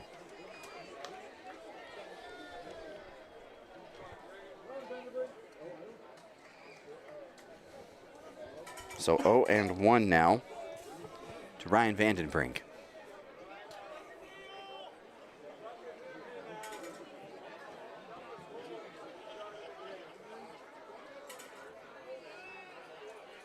Here's the 0-1. He fouls that one off towards F Street. 0-2.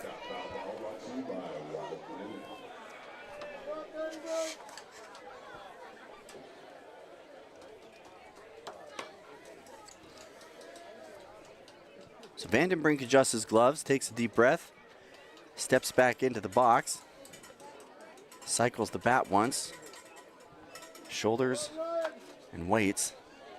Brady Spencer's at the belt. He looks out towards second. He's going to step that way. Boy, they just want to keep him right there. Crabs have been stealing all over the Kings. You can't blame them for wanting to try to put a stop to it. It honestly wouldn't shock me to see Harrington go. He's got a big lead. Here's the 0-2. That one is skied to shallow first base over in foul territory. He's over there. He grabs that one 2 away now.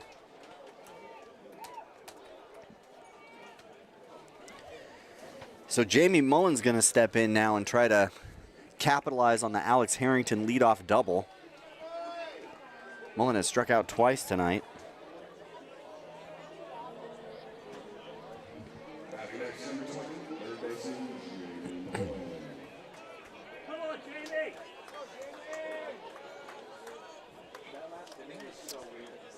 Mullen to the Crabs from Sacramento State University. His hometown is Concord. He waits on Brady Spencer. Here's the first pitch. That's taken, strike one. Inside, right at the belt. Great pitch. So 0-1 now to Mullen. Alex Harrington standing out there on second, hoping to have a chance to cut this lead to 2.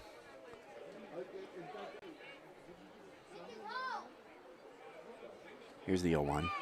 He goes. That's hit straight to the third baseman. Oh boy. Didn't really matter. That was just bad luck. Well, that's going to do it. Crabs walk away with nothing. It is 7 runs on 8 hits and 2 errors for the West Coast Kings. 4 runs on 4 hits, 0 errors for your Humboldt Crabs. This is Frustrating Crabs Baseball on ESPN 107.3 FM.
Welcome back to the top of the 5th in downtown Arcata. Nordman is still out there on the mound for these Crabs, and he will face the middle of the order from the West Coast Kings. That is Cord, Johnston, and McNiven. The score is 7-4, 3 in the first, 4 in the third for the Kings, 4 in the third for these Humboldt Crabs. Still plenty of baseball left to play, but the season is getting late in terms of the Pacific Empire League. It really feels like if they lose this game, the chance to play in the championship might just be out of reach. We'll see what happens. Cord's going to step in now. He's one of the hitting leaders. He is 1 for 1 today. He hit in the first and walked in the second. Cool evening settling in. 55 degrees now here at the Arcata Ballpark as dusk falls across the North Coast. Wherever you are, hope you're settled in. Thank you for joining us. Here's the first pitch. That's swung on and fouled out towards F Street. I don't think it's out of reach if they lose tonight, but Okay. it'd definitely be slipping away. That's right. I mean, I feel like depending on how that Potters Rogues game goes. that's it. We should get an update on that, actually, now that you mentioned that. Now I'm curious. It's pretty important for us here.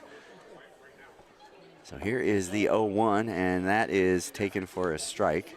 Marysville Giants are down 16-1 in the top of the ninth in Healdsburg. I think it's not quite as important. I just wanted to mention that score because I mean, it's a little bit of a beatdown. But Potters are up 8-0, bottom of the fifth, over the Rogues. here's the 0-2, takes that outside for a ball.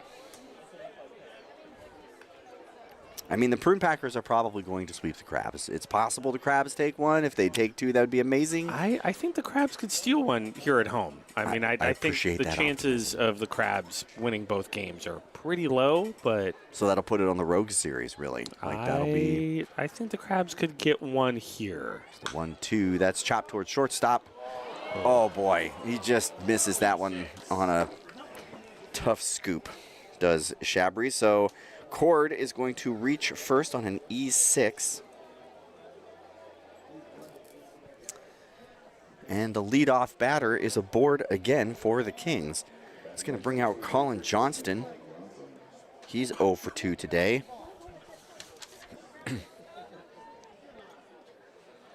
Johnston did not play yesterday. He was 0 for 2 in the second half of the doubleheader. And that's the last we've seen of him. Nordman comes home to Johnston. That's taken strike one, 89 miles an hour inside.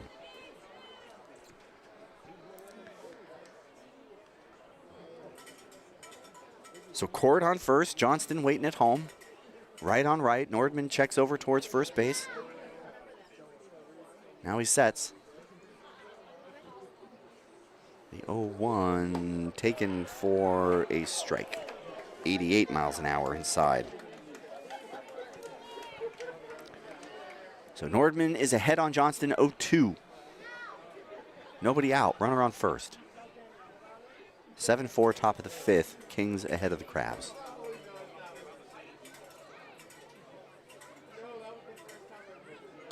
Fouled. Still 0-2.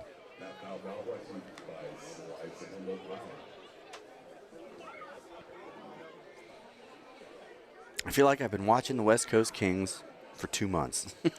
I know, this has been Been a long a stretch. very long series. It's been a real treat to be here for pretty much all of it. I didn't see the first game from the booth, but the rest of the time I've been here.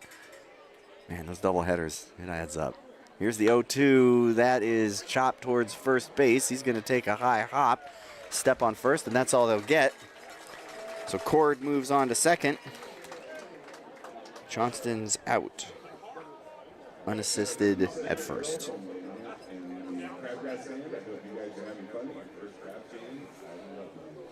Jimmy McNiven steps in. He reached on a fielder's choice in the third and hit into a double play in the first. He's got a runner on second with one out. Nordman looks out that way. Now he sets. Comes home. That's wrapped right towards third base, and he just watches it roll right up his arm and into left field. Boy, that was a tough call. Like, Jamie Mullen was right there. That ball was moving 89 miles an hour. They are going to call it an E5 on Mullen. So that is 2 runners aboard on errors now. Cord makes his way all the way to third with some savvy base running. 1 out. Crabs trailing by 3. Errors just not helping them right now. Fielding is hard for sure, but both of those were playable balls. So Nordman in a bit of a pinch. A friendly double play ball would get him out of a fix. Crabs need it. He looks in on Vogt. He's homered tonight. Here's the first pitch towards Vogt. Big swing, strike one. 91 miles an hour from Nordman that time.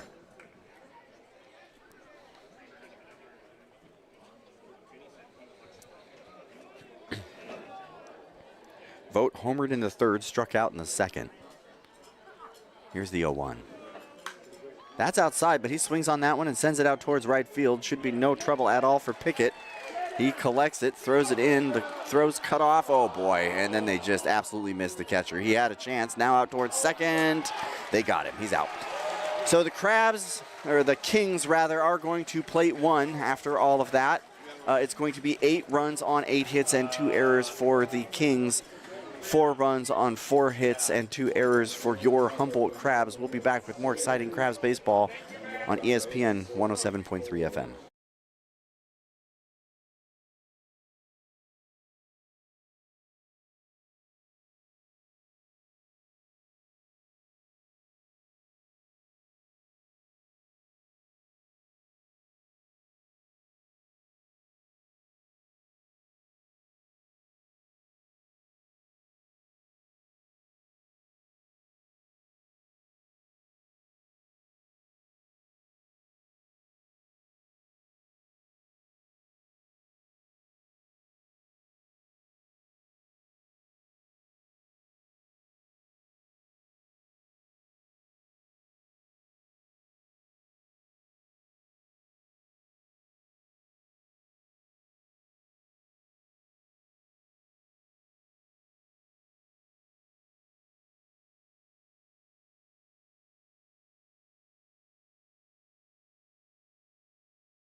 Welcome back to the corner of 9th and F Street. Crabs trail the Kings now by a score of 8-4. Aaron Donaldson, Liam Warner, Jack Sparks, and Tim Warner here in the Blue Lake Casino radio booth bringing you all the action. Pacific Empire League, this is the last game in a 5-game stretch. Crabs need a win. Love when they do the Star Wars music. That's the Crabgrass Band. Good stuff, good stuff. I sing that song when I chase Callum around with spaceships at home, so I'm a big fan. All right. It's going to be Shabry, Areola, and Pickett facing Lim out there. Crabs were able to threaten but did not score. Alex Harrington hit a leadoff double in the 4th, and they were not able to move him around. Got a new middle inning game for the radio. It's called True Crab or False Crab. Knowing the difference between true crabs and false crabs, obviously very important. The game is simple. You can't use any research besides your intellect and your guts. I'm going to give you a crab, and you tell me, is it a true crab or a false crab? The booth has already played the game. They got the first one right. The first catch for true crab or false crab is a blue crab. Blue crab at home. Is that a true crab or a false crab? Think it over. Jaden Shabry strides in. Shortstop. He hit in the 3rd and came around. He reached on an error in the 2nd. Lim looks in. He's at the belt. Here's the first pitch. Takes an outside ball 1. The blue crab is a true crab. So if that was your guess, you know your crabs. Here's the 1-0. That's sent straight out towards center. Kind of a lazy fly ball. Now it's the right fielder out there coming away with that. 1 down.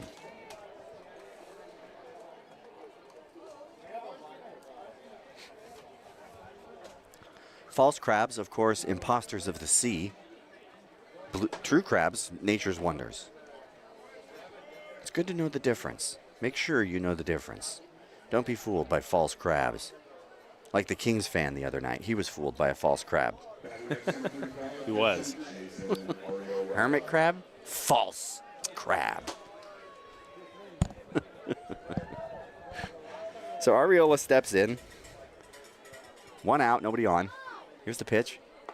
He takes that one, strike 1. Right down the middle.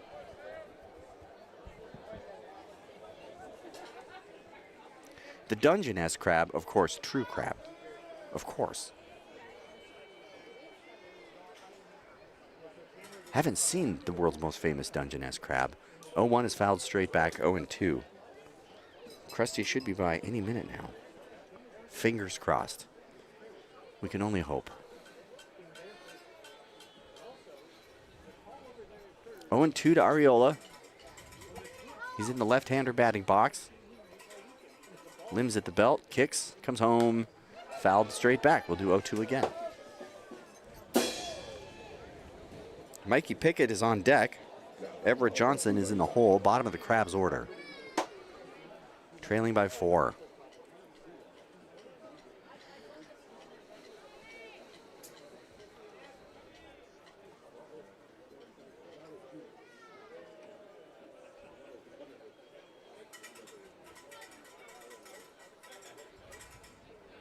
Here's the 0-2. Takes that one for a ball. 1-2.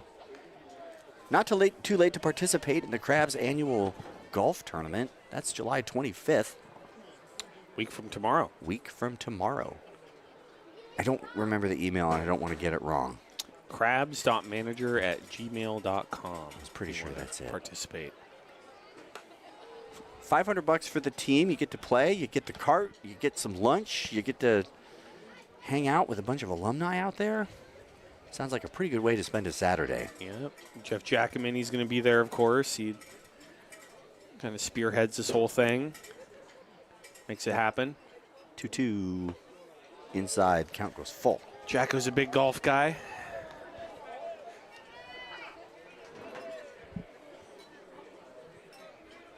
I have said I have played exactly 4 holes of golf. I played 0 holes of real golf. Okay. I played some holes of VR golf. There you go. And I've mini never golf. done that. Yeah, mini golf, yes. Payoff pitch, wrapped towards first. He boots that off his glove. Second baseman gets it, throws to the pitcher, who drops it. He is... Man. Are they going to call this? What are they... He didn't signal at all. I would assume safe. Well, he's safe. He's safe. Yeah. Okay. Are they going to call that a hit or a double error? I'm calling this a hit for now. It's currently being called a hit, but it might be revisited. It booted off the first baseman's glove, and then the second baseman fielded it and threw to the pitcher who dropped it. So arguably there could be 2 errors there, but I don't think that's how that works. So Mikey Pickett's going to step in with a runner on first and 1 out. Crabs trailing by 4. First pitch his way is taken strike 1. That was way outside. I don't know about that. Yeah, my friend had a bachelor party at a golf course, and part of the bachelor party was we got to play 4 holes of golf. It was pretty fun. I spent most of it in the rough. Over towards first, he's safe. Did hit the green on a par 3 tee, though. This is my, crowning achievement as a golfer. Big accomplishment. Yeah. I have parred 1/4 of the holes that I have played. And if I never play again, I can keep that ratio where it's at. Here's the 0-1. That's chopped foul. 0-2 now. It was on a Montana golf course out towards Kenyon Ferry Lake, which is a very beautiful place out there near Helena, Montana. 1-1 now. Or sorry, 0-1 apparently. What's up? Over towards first, he's safe. All right, so the count is 0-2. Scoreboard's been saying all sorts of things, but I think we're squared away now. This is straight from Liam. He's got the computer, so he knows. That is high and outside for a ball, 1-2.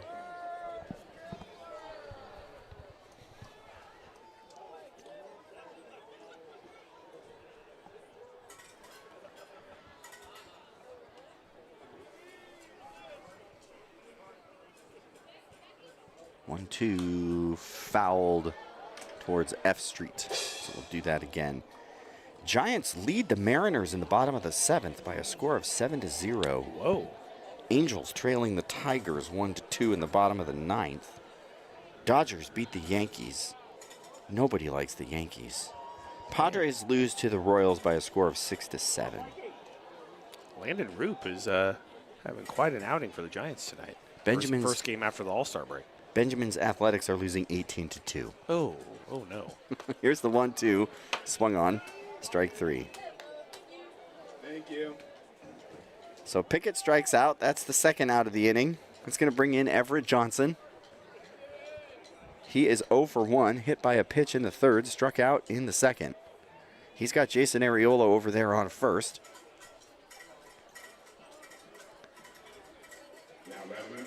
Johnson taking his time, taking a couple practice swings. Now he steps in, taps home plate, cycles the bat, and waits on Lim. Lim's at the belt, kicks, comes home. That one's slapped right towards shortstop, and he gets a little bit of leather on it, but it's not enough to bring it down. Johnson is on with a single. That's going to send Arriola over to second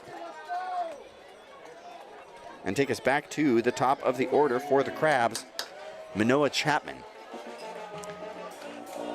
Chapman has walked twice in the first and in the third, and then he was out on a fielder's choice in the third. The Crabs batted around.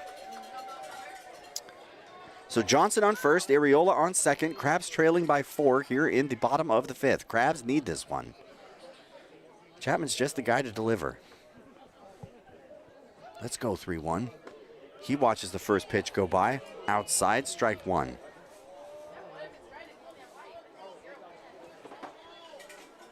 Chapman is a .345 hitter. On base percentage, .424. Pretty dependable.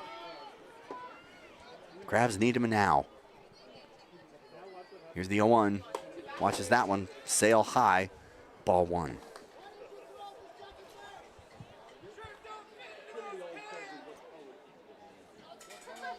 Blue Jays lost 12-4 to the White Sox. Woof. The White Sox are red hot, I man. know. That's Weird. super cool. It is. It's cool. I'm a Cubs guy, but I don't mind the Red Sox. 1-1's outside in the dirt. Runner's going to third. He is safe. Almost looked like he took his hand off the bag for a minute, but they're going to call him safe in there. So it's runners at the corners. I mean, whether or not you believe in things like divine intervention, I mean, you know, the Pope is a White Sox fan, and then all of a sudden the White Sox are good. Yeah, they're good. I mean, Can't argue with that. Yeah. That's empirical. Yeah. Yeah. Must have left my debate coach hat at home. All right, here is the 2-1 to Chapman. That's taken for a strike. It was a reasonable strike call. It was outside, but Scrape the zone. it was a tough take. So I'm pretty sure it's 1-2 on Chapman now. That's outside. The runner goes. He is just way out. Just toasted all day. Okay. Well, that's incredibly frustrating. The umpire just threw him out. The umpire just threw out Everett Johnson. I'm not exactly sure why. He was pointing at him as soon as he got up off the bag. The umpire's trying to explain something. Jeff Giacomini's out there trying to figure out what the heck just happened. Obviously, we're not going to get a whole lot of answers up here in the booth. It will be very interesting to see how the Crabs skipper handles this information. Right now, he's got his hand in his pockets and he's listening.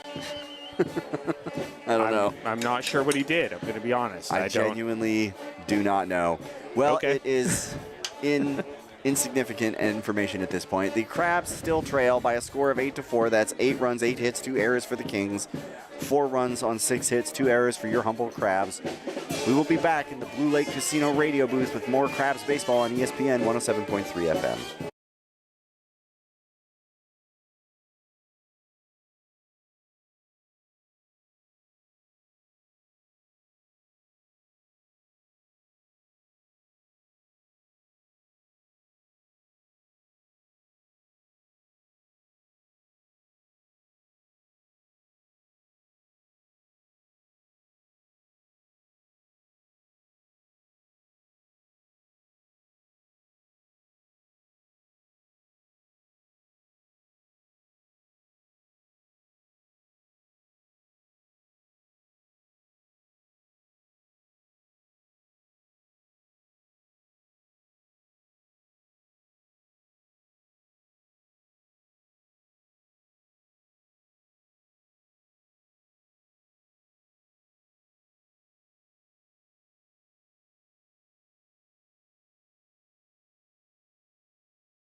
Welcome back to downtown Arcata.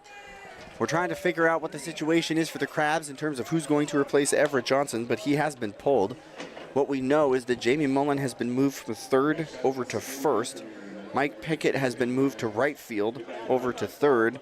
And at the moment, right field is empty. We're waiting to see who's going to end up trotting out there for the Crabs to replace Everett Johnson. The third base umpire is still talking to the Crabs coaching staff. Looks like, is that Enyard out there? It is. Yeah. So Adam Enyard's going out to right. And I would assume he is coming in to bat at the bottom of the order for Johnson? Or is that not necessarily true? I would assume he is, yeah.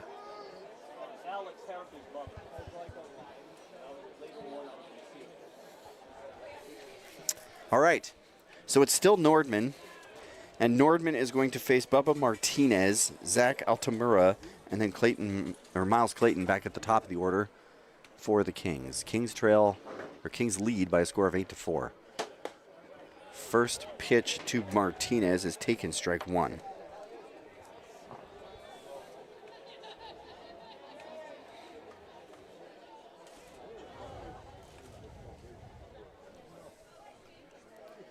Oh, 1 to Martinez. Kind of checks his swing. They appeal down to first. They say he did not go. 1-1. Well, I'll just say it doesn't matter what side you're on here in this series. The umpiring crew has come in here and made their presence felt. They have left their mark. Yeah. Maybe that was just a get even tossing. Maybe he's like, listen, we threw out their guy. We got to throw one of yours out.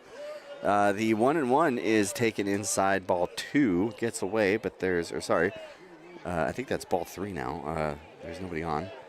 I have 2-1. You have 2-1? Yeah. Okay. That's what I thought. But. All right, so here's the 2-1 now. Martinez swings on that, sends it straight to the shortstop. Shabry scoops that, throws over to first, and he's out. So Jamie Mullen moving from third to first, getting action right away. Gets the job done there. That's going to bring up Zach Altamura. He singled in the second, flew out to center field in the third.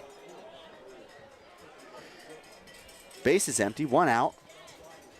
Top of the 6th, 8-4 Kings. Nordman sets. Here's the pitch. That's swung on, fouled right back over our heads. Catcher's looking this way, but I don't know if anybody caught it. Doesn't look like it. I don't think so. I think that one ended up in the Crabgrass Band. Very exciting. Lots of horn response.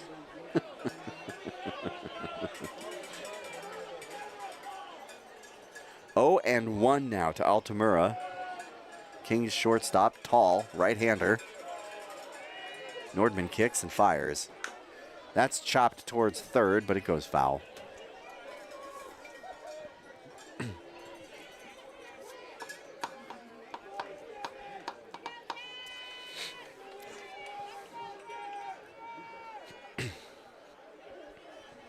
.6:30 start time tomorrow as we host the Peelsburg Prune Packers, leading the Pacific Empire League. Chance looking to upset. Here's the 0-2. That's high and inside. Ball 1.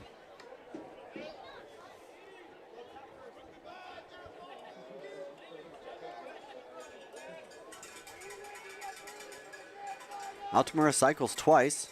Shoulders, waits on Nordman. Nordman set. Kicks and deals. Ooh, checks the swing again. That was way outside. Ring him up. Strike 3.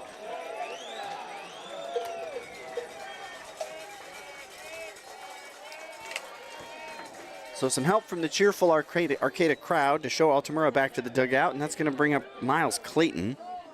He is 1 for 3, singled in the first, hit into a double play in the second, out 3-1 in the fourth.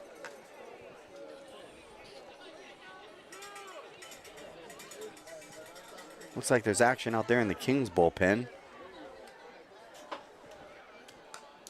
First pitch fouled straight back.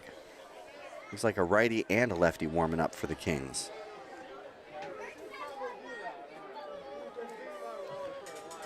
So 0-1 on Clayton. Left-handed batter, cycles twice. Shoulders, waits on Nordman. Here's the pitch.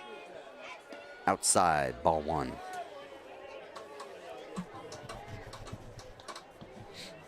July 25th is also the last opportunity to see Lou's team, the story of the Humboldt Crabs, at the Minor Theater. That's at 11 a.m. So if you can't make your way out to the golf tournament, but you want to have some crabs in your life, that's how you get that done. Here's the 1-1. That's taken for a ball. It's a great documentary. It's been showing off and on all summer at the Minor, which is just a great place to see it. It's 11 a.m. on the 25th of July.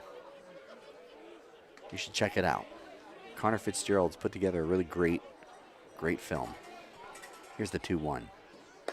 That's outside, ball 3.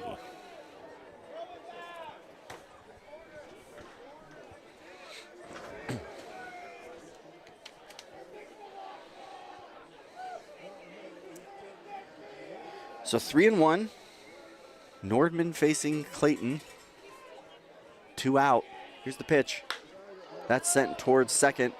He charges, scoops, throws to first. It's way off. The ball actually hit the runner, and now it's bouncing out towards right field, and the runner's making his way to second. E4, leaving Miles Clayton out there on second base. That's a bummer. Crabs were absolutely in a position to get out of this inning, and now that error puts a runner in scoring position with 2 out. They're obviously going to check on him, make sure he's okay after getting hit by that baseball. Looks like he's given thumbs up to the trainers. They'll head back off the field. John Bullock's going to stride in now. He singled in the first, doubled in the third, and flew out to right field in the fourth. Left-handed batter. They don't give us any college information about their players. That's a bummer. Can't tell you anything else about them.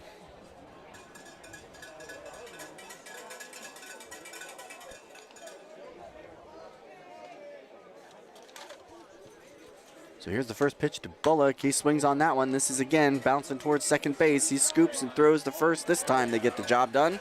3 away.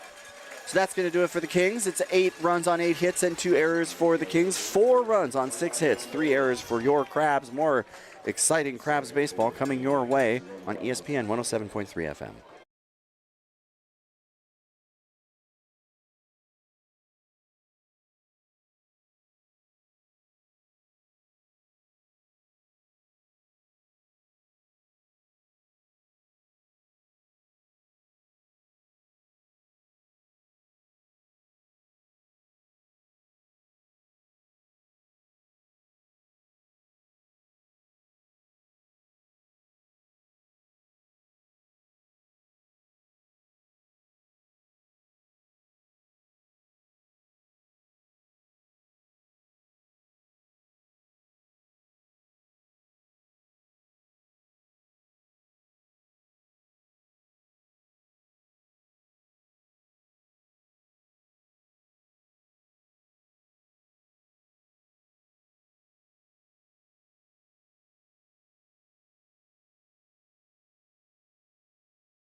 Welcome back. Downtown Arcata, the corner of 9th and F Street, the Crabgrass Band is rocking Pat Benatar. The Crabs are trailing the Kings by a score of 8-4. It's going to be the top of the order for the Crabs. Manoah Chapman, Alex Harrington, and Tyler Howard. I do believe this is a new pitcher out there on the mound. Be curious to see if we can figure out who that is coming in relief of Riley Lim. I'm going to grab these real quick. You got it? Sorry, Liam. Yeah, I appreciate that. First pitch swinging for Chapman, and he drops that right behind the shortstop. And he's going to be on with a leadoff single. It is still Riley Lim out there. It's still Riley Lim. Shows what I know. All right, well, there's plenty of action out there. I thought maybe they'd bring someone in. Chapman faced 3 pitches in the 5th before they caught the runner stealing. And Then he came back on and hit that one. Now he's on. Great to see. Alex Harrington's going to stride in now. He hit a double. He's 1 for 3 tonight. Crabs need offense. He shows bunt. That's taken. Strike 1.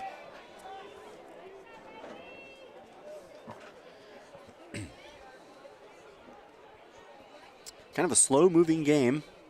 Could be a late night here at the Arcata Ballpark. There's been a few of those. Lim throws over to first. He's safe.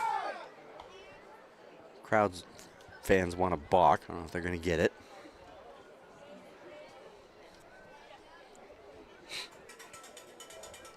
So here's the 0-1 to Harrington. That's taken high. Ball 1.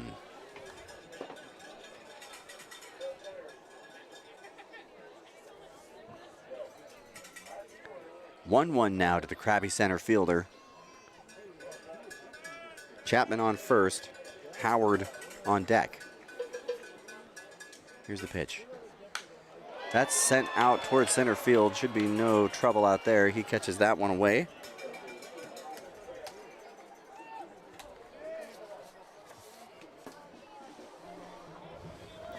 Howard steps in. He singled in the third. Struck out in the fourth. Was out 4-3 in the first.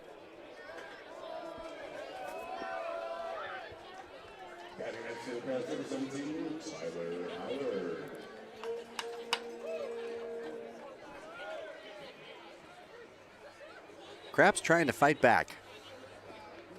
They've had runners on pretty consistently. Their only runs have come in the third. First pitch to Howard is fouled off towards F Street. 0-1. That one probably came down in the plaza. That was a high foul ball.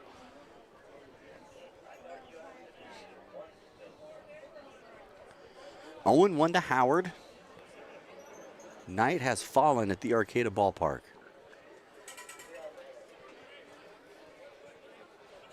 Here's the pitch. Howard takes. 1-1 now.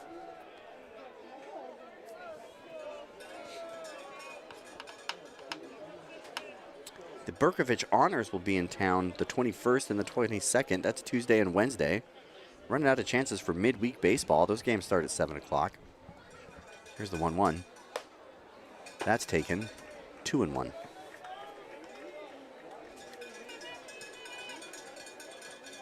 Again, Medford Rogues in next weekend. A week from today will be the first game against the Rogues. A week from today, I'll have a former Crabs PA announcer who now works for the Rogues, Jake Martin, on the broadcast with me. We're talking about that. That'll be cool. That'll be fun. Old friend of the Crabs booth. One of the only staff for a PEL team that is allowed in the booth, you were saying. For opposing team, yeah. Right. I mean, any Crab staff is welcome, of course. Yeah. Oh, yeah, of course. Yeah, it's the only time I will have an opposing team viewpoint on the broadcast. There you go. I love Jake. He's awesome. 2-2 to Tyler Howard. I mean, he's going to keep his comments pro Crabs while he's up here, right? Well, of course, yeah.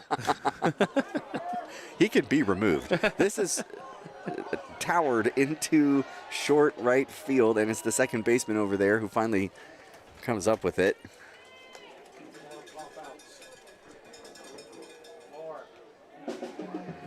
So Howard pops out. Vandenbrink steps in. He still has Chapman out there on first. If he can homer, he brings it in within 2.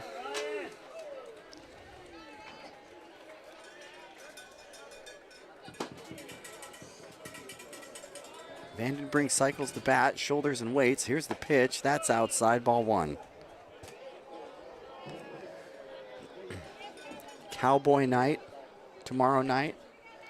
Dust off the 10-gallon hat, Liam. Yeah, Western night. Yeah. Throw to first. He's safe. Maybe I should bring my banjo. What do you think? Oh, it might be a nice touch. A little banjo here in the booth. Yep. That's the one thing we need. More banjo on the radio. More banjo. Said no one ever. Here's the 1-0. Big swing. Strike 1.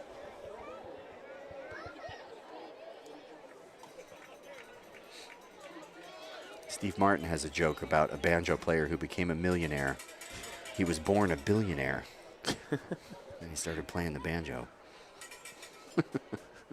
Here's the 1-1. That's taken. 2-1 now.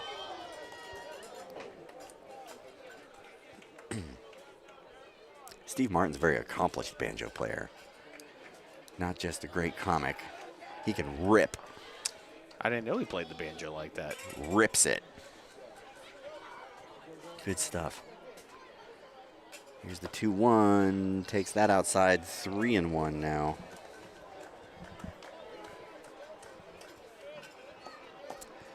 So Lim takes a couple steps off the mound. Stretches. Makes his way back. Kicks the dirt around a bit. Vandenbrink's in the box this whole time. Now he cycles the bat. Shoulders. Waits. 3-1. He walks him.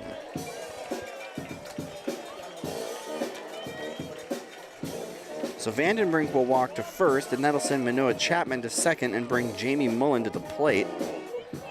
I feel like Jamie Mullen is due. He's been in a bit of a slump. He's still been getting on, walking plenty. We just haven't seen any of that power from number 20 that we're used to. He's one of the harder hitters on this roster. Yeah, I'd love to see him get into one here. Yeah. If he puts this one over the fence, the Crabs will trail by 1. That will lead to a very exciting later innings.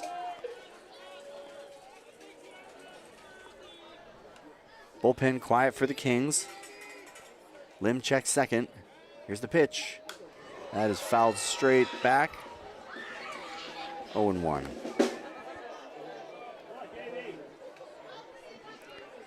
Just a treat to have you with us here on Crabs Baseball. 82nd season has been a real doozy. Crabs started red hot.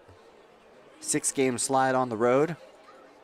Now they're hosting these Kings, trying to claw their way back towards the Pacific Empire League top 2, where you need to be if you want to play in the championship at the end of the month.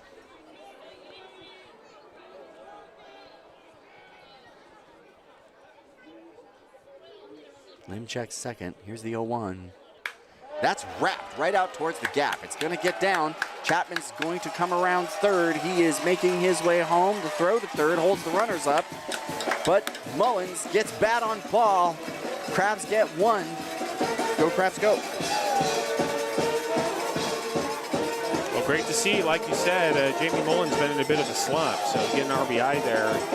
Great for the Crabs, good for his confidence, and Crabs are within 3. This is a ball game. Yeah, it does. It'll bring the tying run to the plate. We're going to see a pitching change right now. Yeah, they were warming people up, so I guess the bullpen was quiet, but people were ready to go, and now they are going to make the change. So we'll go back to the studio to hear from our sponsors, and then we will see what happens with this 2-out situation. More exciting Crabs baseball coming your way on ESPN 107.3 FM.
Welcome back to the corner of 9th and F Street. It's number 43, Cole Houghton, out there for the Kings warming up. The Crabs last saw him back on July 15th. He came on in relief of Declan Casey, who came on in relief of Riley Lim, who just left the ballgame.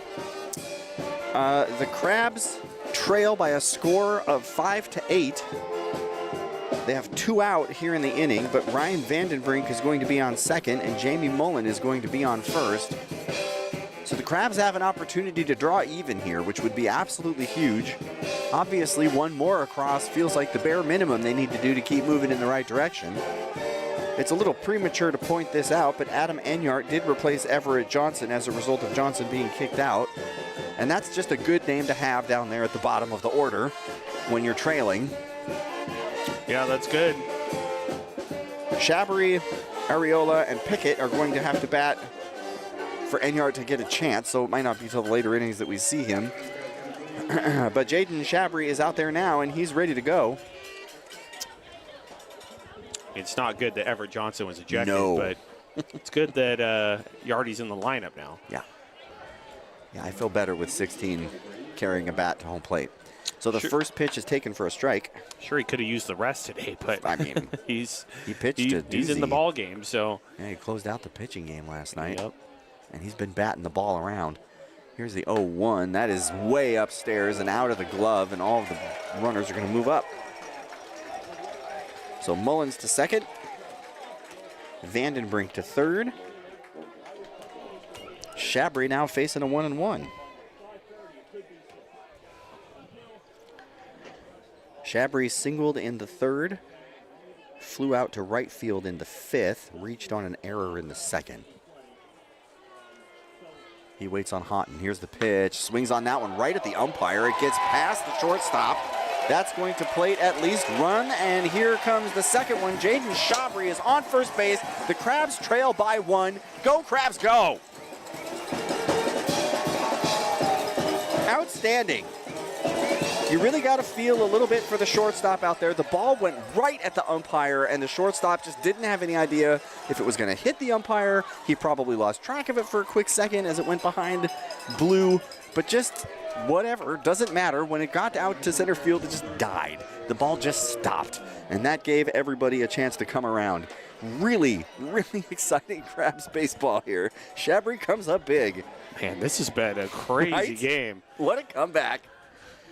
This has had just a bit of everything. Arriola's 2 for 3 today. Let's see him get another one. Houghton checks first, comes home. That swung on, fouled. 3 in the first, 4 in the third, 1 in the fifth for the Kings, 4 in the third, and now 3 here in the sixth for the Crabs. 8-7. Don't touch that dial. 2 out, 1 on, 0-1 count. Arriola at the plate. Houghton comes home, takes strike 2. That was exciting. Good stuff. 3 errors for each team in this game. And they've been costly, Errors have played a part. for sure. Crabs can absorb errors if the offense shows up. They're not quite there, but they're close. Here's the 0-2. Takes ball 1. It's in the dirt, but the catcher's able to keep it in front of him.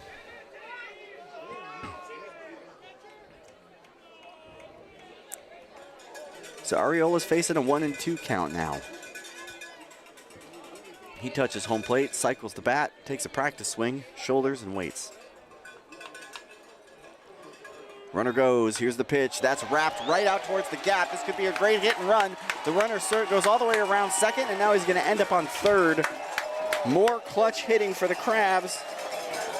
Runners on the corners, 2 out. Boy, they timed that just right. Jason Shabry took off to steal right when the pitcher let that ball go. And Jason Arriola, for his part, just wrapped it right out into the gap in left center. Crabs have the tying run 90 feet away. And Mike Pickett steps in. Colton Boardman is pinch hitting. Colton Boardman.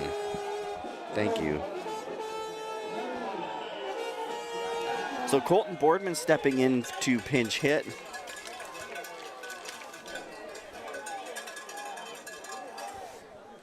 He takes the first pitch he sees for a ball. He's had some success against these Kings.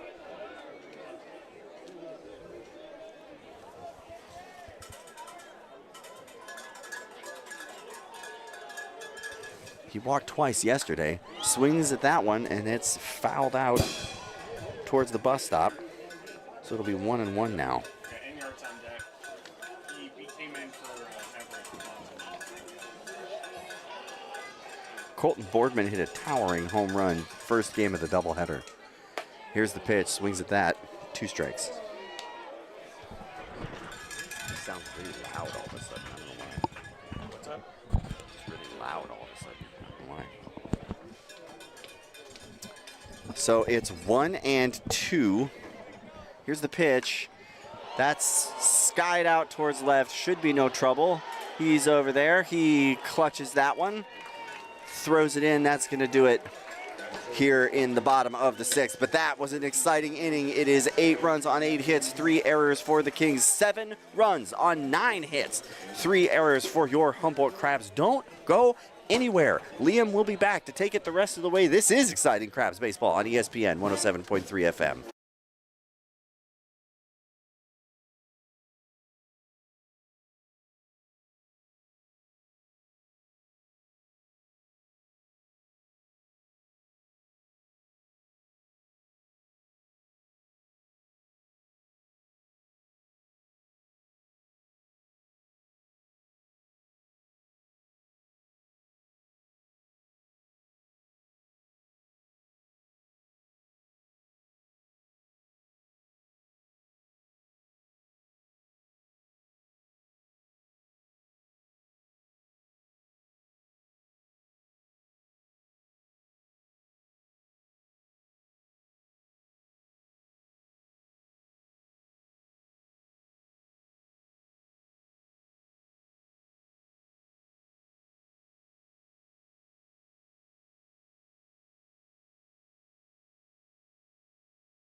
Thank you, Liam. We are back here at the corner of 9th and F Street. The Crabs have drawn within 1. They have trailed this entire game, but they now trail by a score of 8-7. Here to take it the rest of the way is Liam Warner. Thank you, Aaron. We have quite a ball game now, 8-7.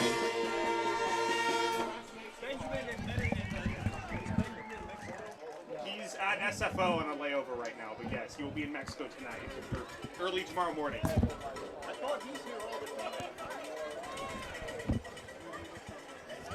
The man needed a vacation. I see Ryder Deshita, the CFA union president, down there talking to a kid. All right. That's fun. All right, Blake Porter stepping in against Antonio Nordman in a wild ball game tonight. In there for a called strike 0-1, a couple of ejections. Kings manager, I assume was the manager, who got ejected, and then Everett Johnson got ejected after being thrown out at second base.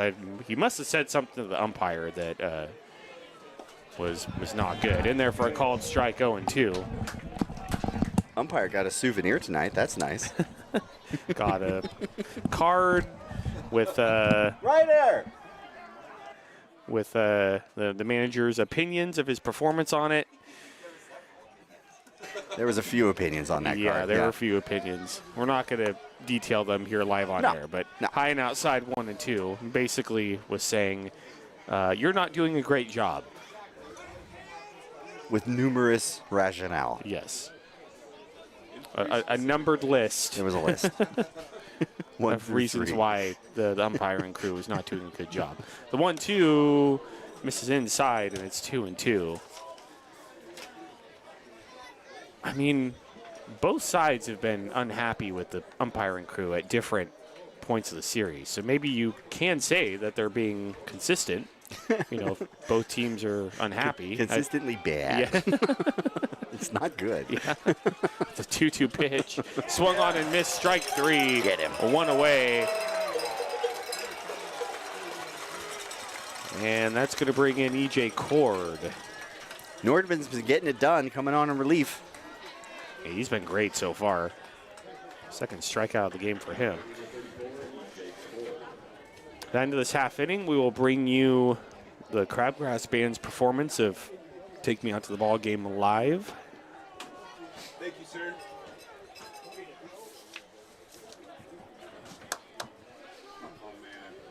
Push to cord, fouled, back to the screen, 0-1. I'm not leading it, but I'll, yeah.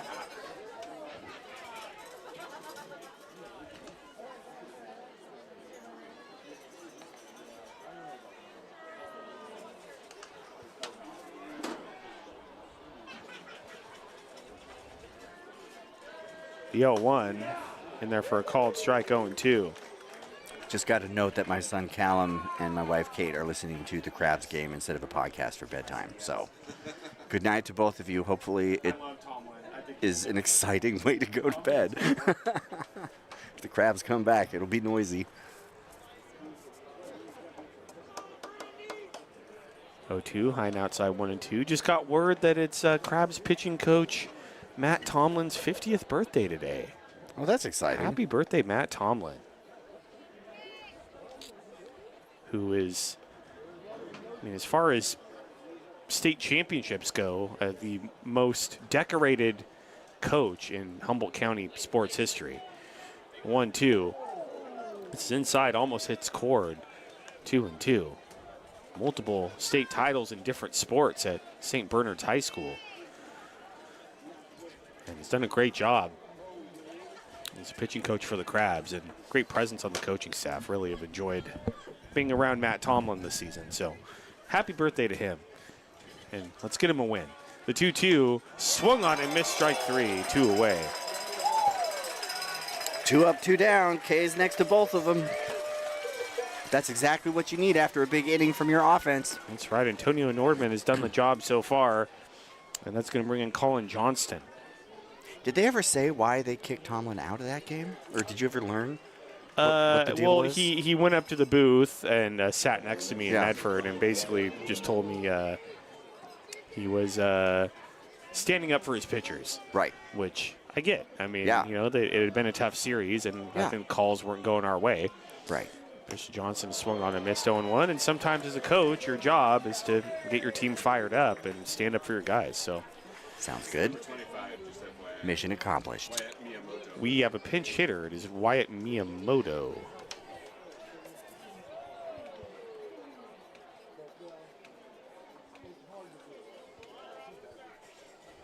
And the 0-1's outside 1-1. Miyamoto's in for Johnston. Yes? Yes. Thank you. Could be action in the Crabs bullpen. Looks like it.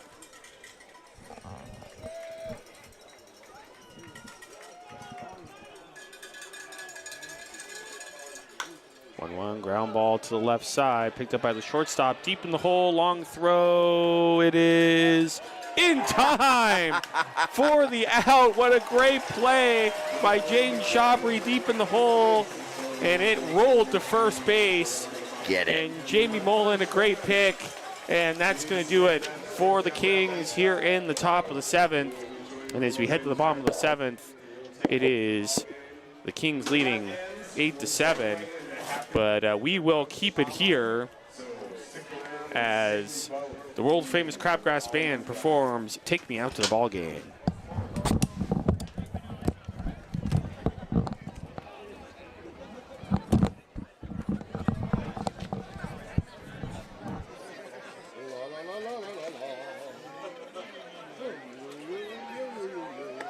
Hand the mic to Randy.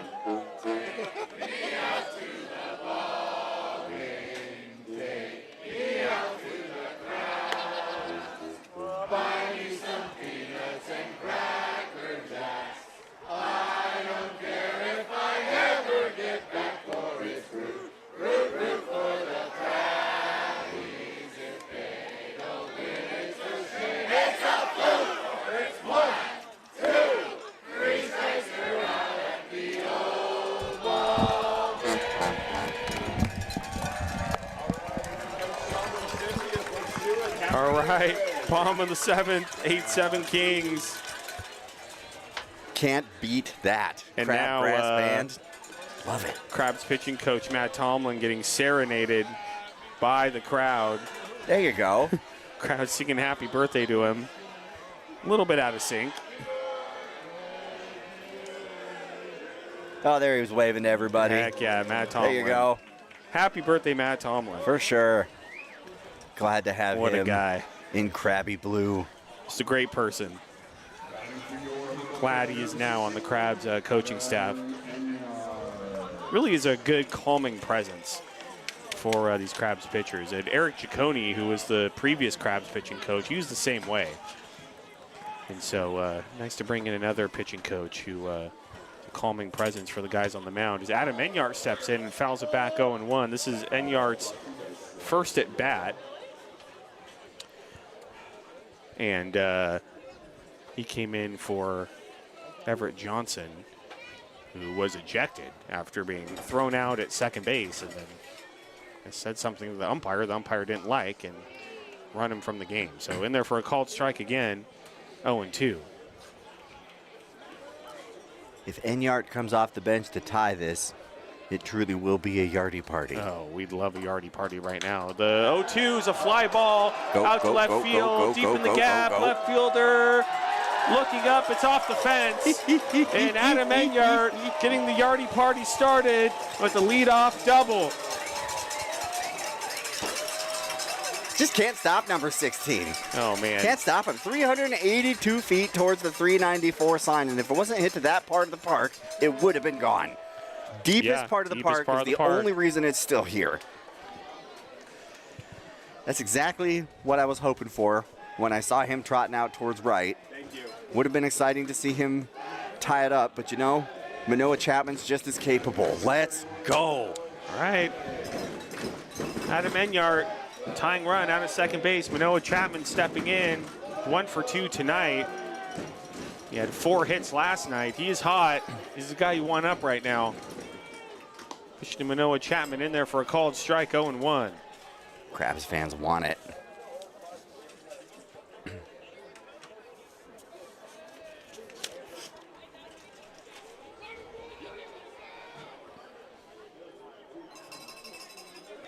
The 0-1, outside 1-1.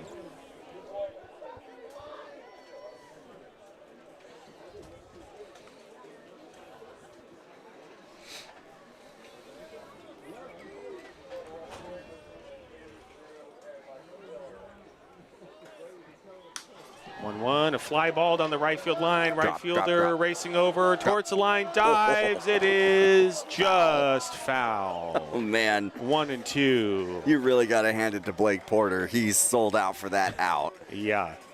Just a big run, a big slide. Good effort, but. Yeah, really trying to help his pitcher out. He knows how big these outs are right now. 1-2, yeah, it's. Nobody out, runner on second. You get one out right here. That makes a big difference. Big for both teams here. Crabs trying to stay in the mix for second place in the PEL for the Healdsburg Prune Packers coming to town. And if you haven't heard already, that team is very good. The 1-2 is just outside, 2-2.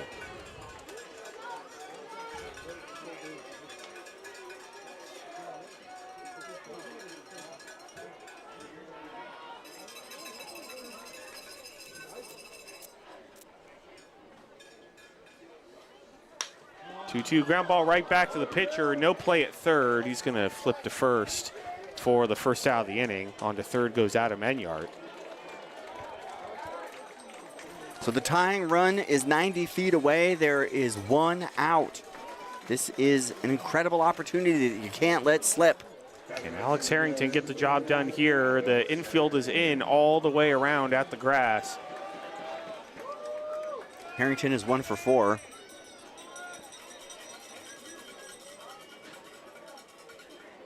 Harrington is up the middle, base hit, and this game is tied. Right. Coming in to score is Adam Enyart, and it's 8-8. What a game. Buried in the muck since the very first inning. The Crabs have crawled their way even. Oh, man. Love to see it. Go, Crabs, go. The Crabs were down 7-0 at one point. Yes, they were. Going into the bottom of the third inning. And they have tied it up at 8 here in the bottom of the 7th. And Tyler Howard stepping in. Harrington's at first with 1 out. Just going to say it again. How big is that Adam Enyart double? Like, that's just huge. Yardy's been getting the job done his entire Crabs tenure. It's true. Fouled back 0-1. Outstanding. 8s.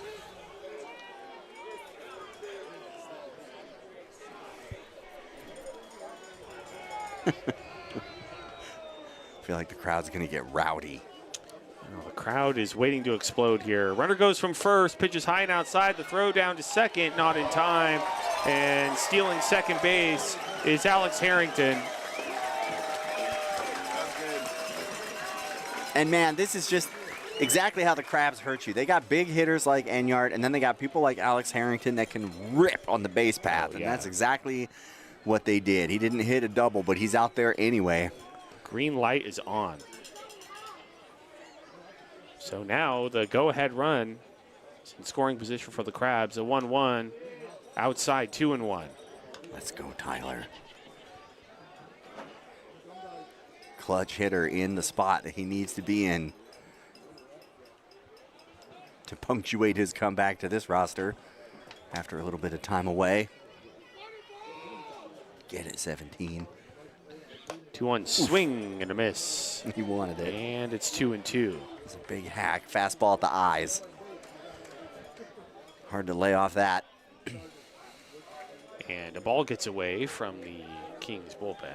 So we have a quick timeout here.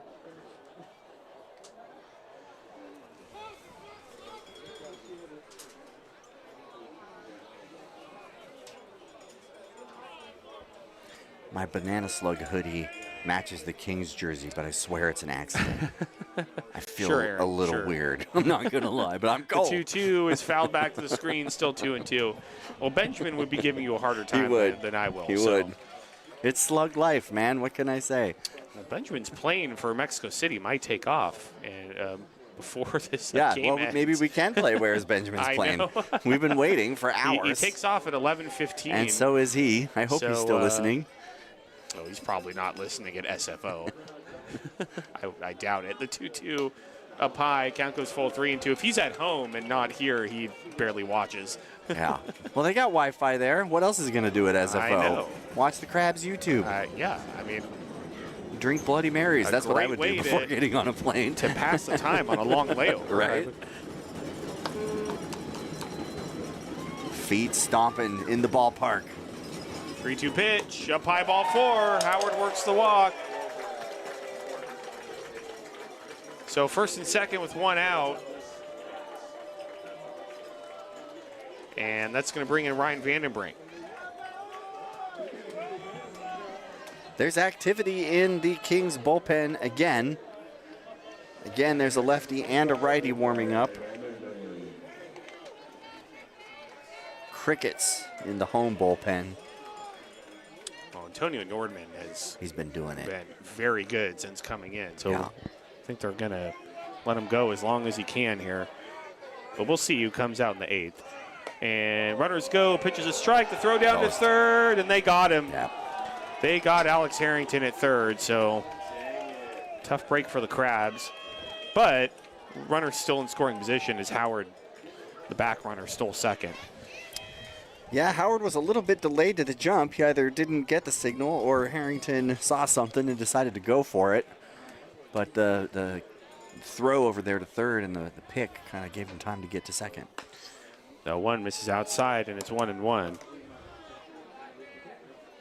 So now Tyler Howard standing at second with 2 outs here in the bottom of the 7th. We are tied at 8. This has been a fantastic ball game Roller coaster. here on this Friday night. 1-1 up high, 2-1. Yeah, you can't beat this for entertainment on a Friday night. No.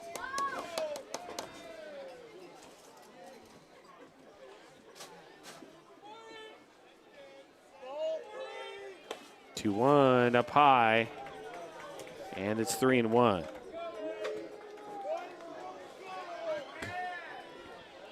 Vandenbrink has walked twice tonight. Looks like we do have activity in That's the Crabs bullpen Fogelman now. Eli Fogelman is Yeah. up and throwing. So You can tell by the arm angle. imagine Nordman is going to come out for the 8th. Fogelman hasn't been throwing very long, and that pitch is high, ball 4. So first and second with 2 outs. Well, Houghton getting himself into hot water now. Second walk in a row. That's going to bring on Jamie Mullen. Jamie Mullen stepping in, and now coach for the Kings is going to go out to the mound. So while we have a moment, let's do another check-in on the Pacific Empire League.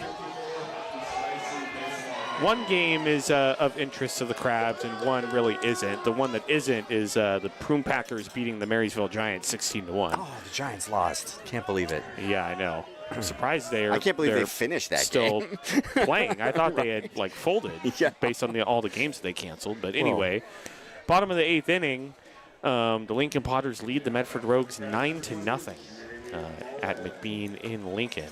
Bottom of the 8th. So, all right, Jamie Mullen stepping in.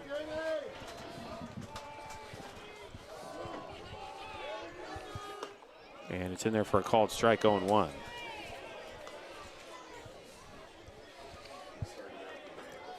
Tim brought cheese curds all the way from Wisconsin. Madison, Wisconsin. Yeah, they're good. That's smart. Wisconsin, they know how to do cheese. They do. They wear it on their heads. 0-1 up high. The throw from the catcher down to first, and they got Ryan Vandenbrink leaning. So that's a tough play for the Crabs, and that's going to do it here in the 7th. But the Crabs, they get one more. They tie it up at 8 as we head to the top of the 8th. You're listening to Crabs Baseball, ESPN 107.3 FM.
Welcome back to the corner of F and 9th here in downtown Arcata. We are in the top of the 8th, and we are tied at 8 between the Kings and the Crabs, and I was wrong.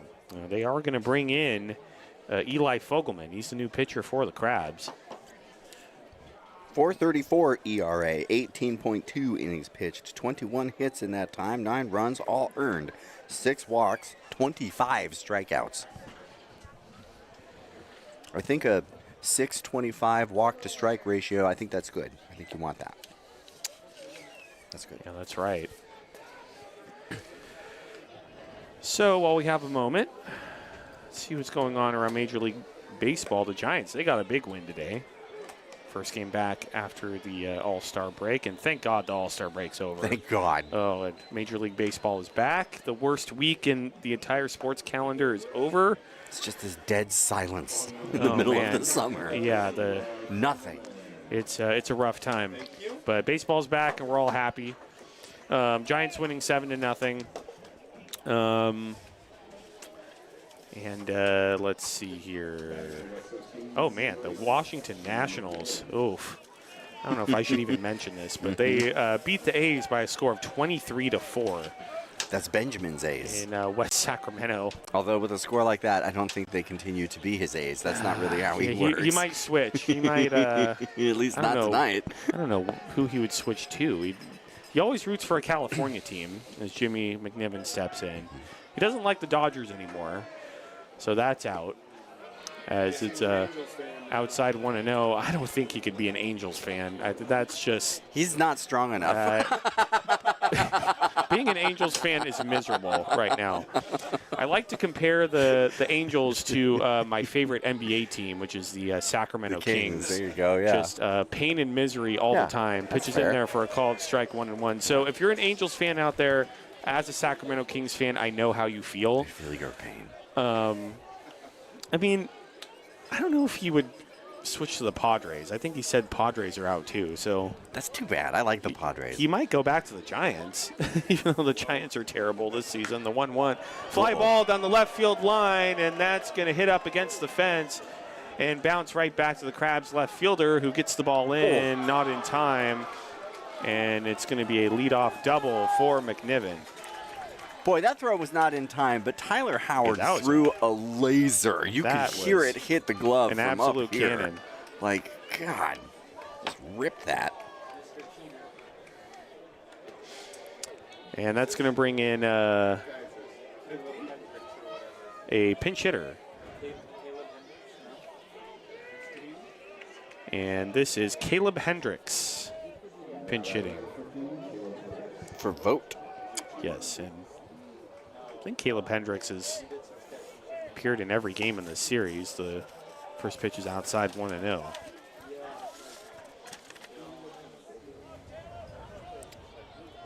Last night, he was 1 for 5. Night before that, he was 0 for 2.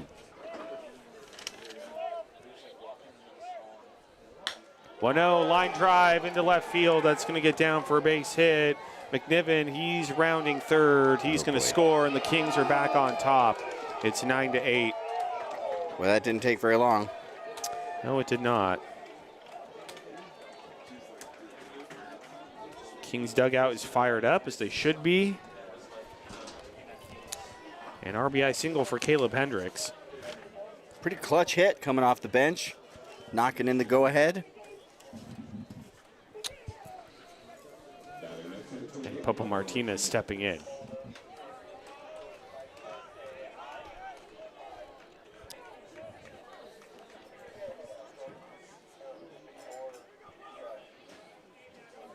First pitch, Martinez swing and a miss.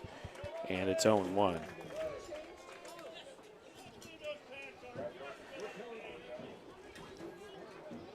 Well, no matter how this game ends, the fans have gotten their money's worth tonight. Absolutely. It has been back and forth. We've seen multiple ejections. Weather's been great. Weather's been great. Offense has been great. Lots of offense. 0-1, swung on and missed. 0-2. It's a pretty full house, but it's not as crowded as some of the other times you come when you like just never see the bathroom or never see the beer front. It's the not front of the 4th of line. July or Right, Father's Day, right. but Yeah. if you're talking about just a regular week with no holidays, Yeah. Friday nights usually are the biggest draw as far as attendance. 0-2. Just misses inside 1 and 2. Friday nights, the band is always here. So you can count, if the band's here, you can count on people showing up. Band is always here Friday and Sunday, and then they alternate Tuesday, Wednesday. So 1 week they'll be here Tuesday, next week they'll be here Wednesday, so on. Pitches up high, 2-2. If you're wondering, the band will be here next week on Wednesday and, of course, Friday, Sunday next week. So they'll be here Wednesday for the midweek series next week. Runner goes to 2-2 inside, the throw down to second, and it gets away, but not enough. And Hendricks steals second. Pretty good throw. It was on line. It was more or less in time. Just did. He kind of got away from the glove of the second baseman there. More activity in the Crabs bullpen.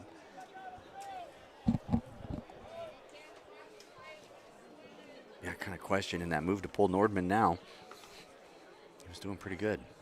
It's Justin Dugan, who pitched last night. He did.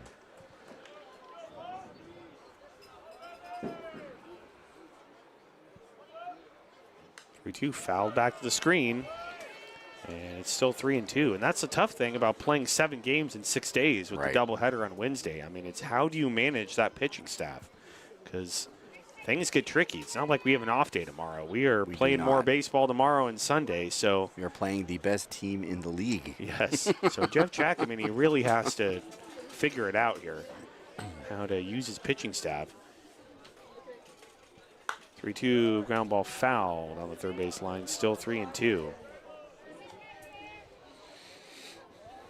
And I mean, I think whoever wins this game is going to be the team whose pitching depth outlasts the other. Yeah, it feels kind of like a game of attrition at this point. That's right.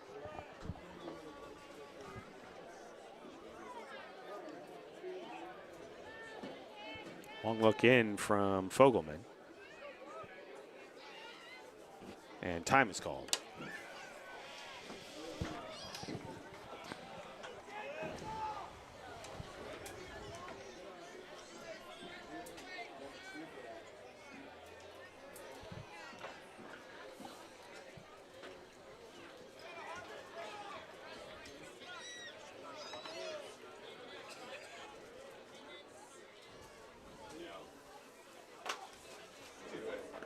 Two in the dirt ball 4. So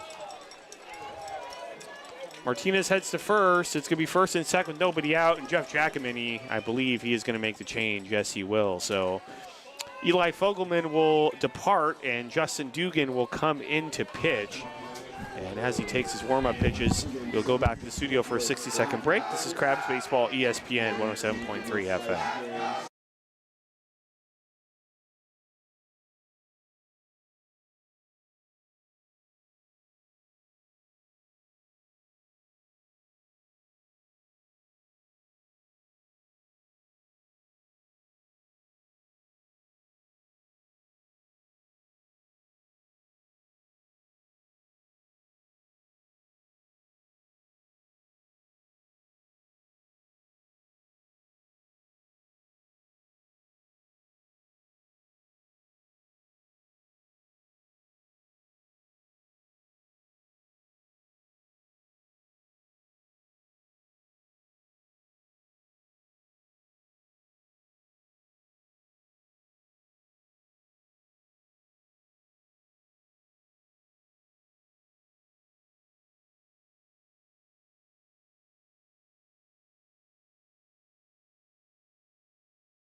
Welcome back to downtown Arcata. It's been a roller coaster ball game. Kings lead the Crabs 9-8, and Justin Dugan is on the mound, number 6 for the Crabs. Pitched last night too, so appearing in back-to-back games. It was 3 in the first, 4 in the third, 1 in the fifth, 1 in the seventh for the Kings, 4 in the third, 3 in the sixth, 3 in the fourth, 1 in the fifth. I'm having trouble reading the scoreboard from this far. It has. It's been up and down.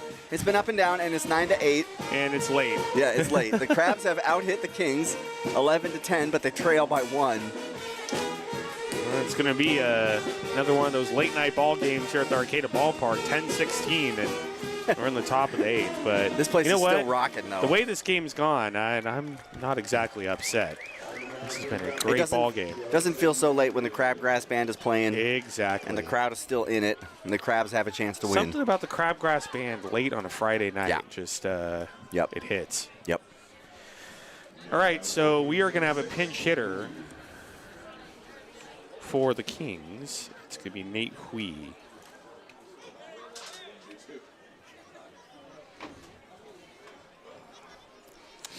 The Kings have runners at first and second with nobody out. Tight spot.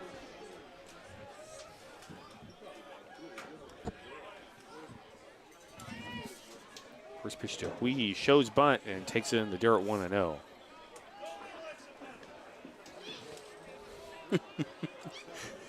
fan says nobody likes a bunter. The Crabs have bunted all season. Crabs have used the bunt very well. A lot. I mean, when the other team does it, obviously. Yeah, well, then that's just, Yeah. that's Yeah, it's shady. wrong. Who does that? It's cowardly.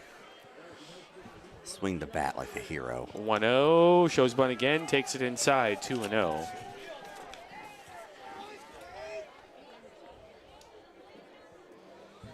This is where Crabs pitching can bite them. I mean, you're right. Like, the depth is a big question. But it has been kind of a story all season. We get into the late innings, and finding the strike zone gets to be a problem. Crabs bullpen's going to have to bear down here. 2-0, swing and a miss, 2-1.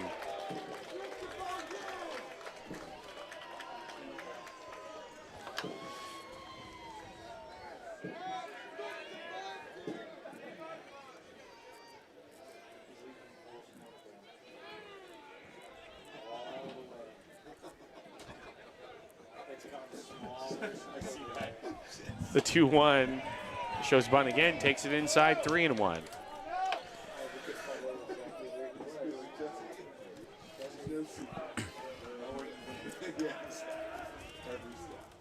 First and second, nobody out for the Kings, and a 3-1 count on Nate Hui.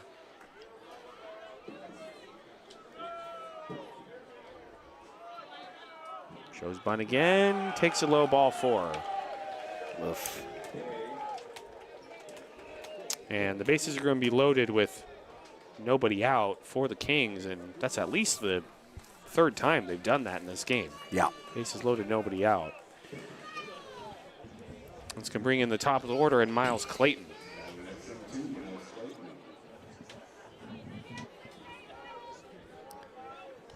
Clayton is 1 for 4 today.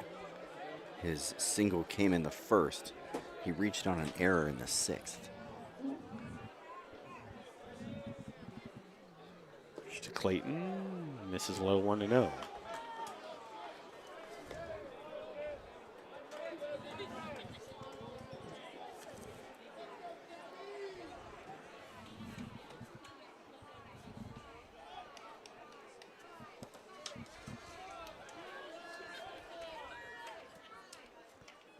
Pitch. Check swing, he didn't go. Pitch miss outside. It's 2-0. Trouble. And nowhere to put Miles Clayton. Bases loaded, nobody out for the Kings. You're in the top of the 8th. They lead 9-8.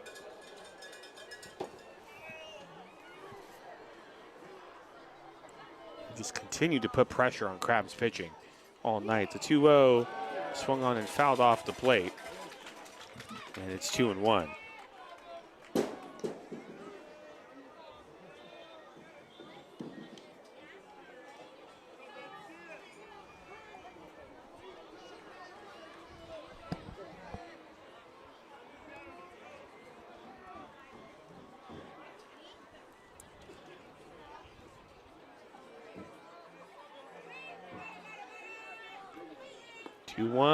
Low and outside, 3-1.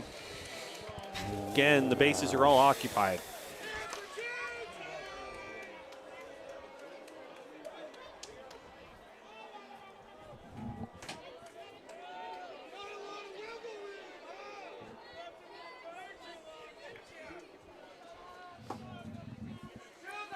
(3-1) fouled back to the screen. Count goes full.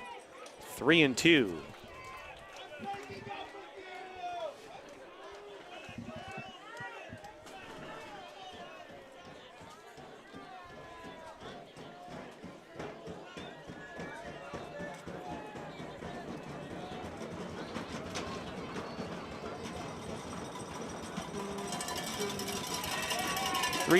Ball 4. That's going to bring in a run. It's 10-8.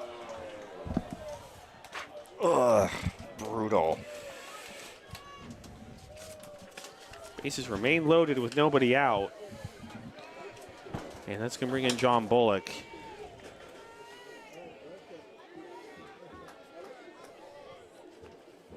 And some stirring in the Crabs bullpen. Guys standing up, getting their arms stretched out.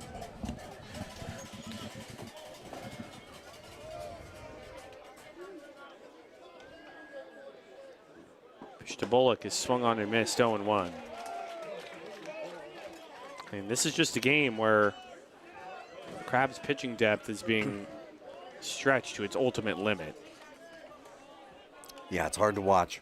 0-1, swung on and missed, 0-2. And, you know, I mean, obviously Jeff Jackman, he can't empty out the bullpen. There are 2 more Right. games left this week. So. Right. And it's not like you can just find pitchers. Yeah. Like, that is It's- literally the position that everybody wants. Yep. 0-2, swung on and popped. Foul out of play, still 0-2.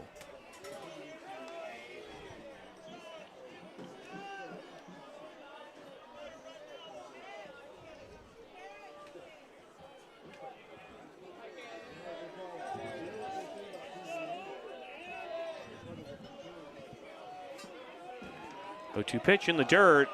Nice stop by Jason Arriola, the catcher, 1-2. Keeps a run off the board with that. Yep.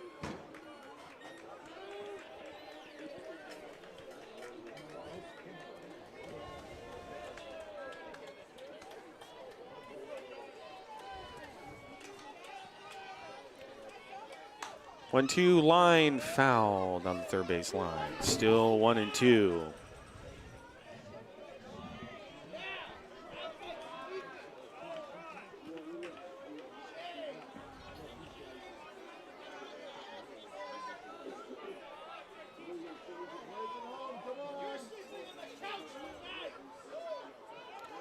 One-two gets a piece of it and fouls it back. 1-2. It was a good pitch. He is just battling down Yeah. there.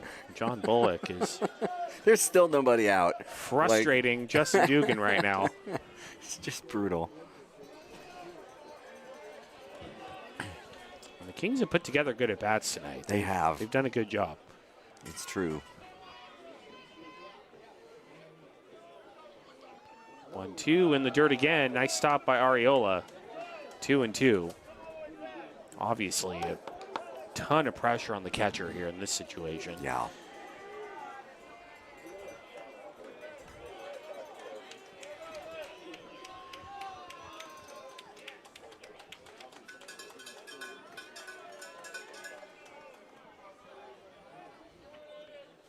Two popped up, foul side of third base, and it will sail out of play. Boardman giving chase. Yeah, you can't blame him. He was going to follow that one all the way to the bus station if he had to. You know, and keep in mind, extending past that I know, dugout, I there is know. an out of bounds line. So if Well, he caught it maybe all he the way coulda- over there, Maybe he could get his toe in somehow. I think it's the NFL rule. I think Yeah. you have to have 2 2 feet. feet, okay. The 2-2 is swung on and missed. Strike 3. Huge strikeout for Needed Justin that. Dugan. 1 away. Bases remain loaded now with 1 out, and that's going to bring in Blake Porter. It puts you in a position where double play ball just shuts this whole thing down. That's That's right. huge. That's huge. That is big. Yeah, that out of bounds line, I think it's supposed to simulate the fence being there. So Right. you can't run through the fence to make the catch. So Blake Porter is 1 for 3 today with a walk. pitch to Porter, and then for a called strike, 0-1. He's shaking his head, but that was just dotted right on the outside corner. Yep, perfect It's a great pitch. strike. It's exactly where you want to put it. Time is called.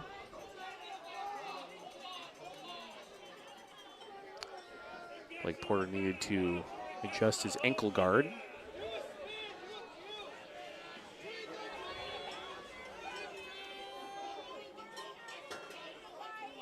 Oh, 1 misses outside, 1-1. The Kings brought a pretty raucous group of fans with them, and they are just chirping to beat the band out there in the left field bleachers. And Yeah, the result is the Crabs fans are now counter chirping, and it's just people shouting in the dark here in the ballpark.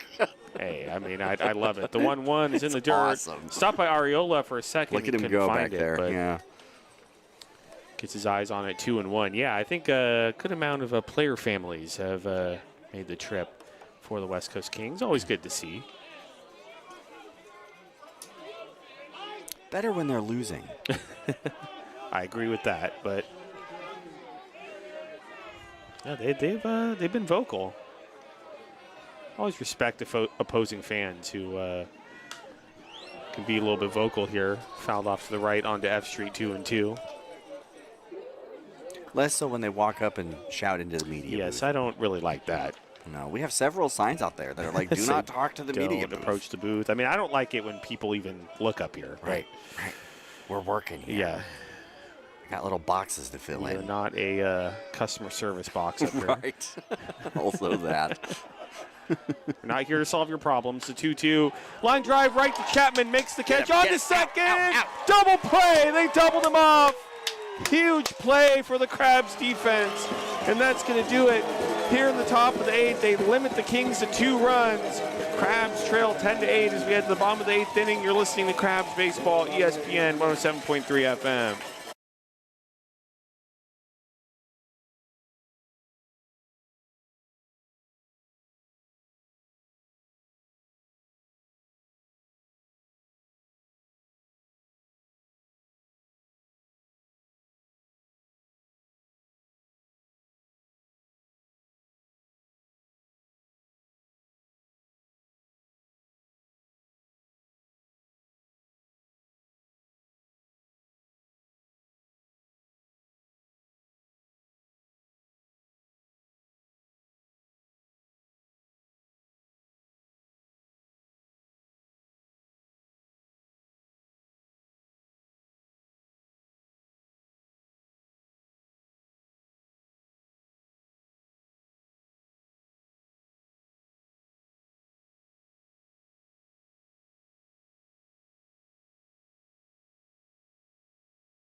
Welcome back.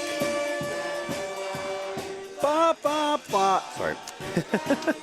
No, I love it. It's impulsive. Bottom of the 8th, Sweet Caroline throughout the ballpark.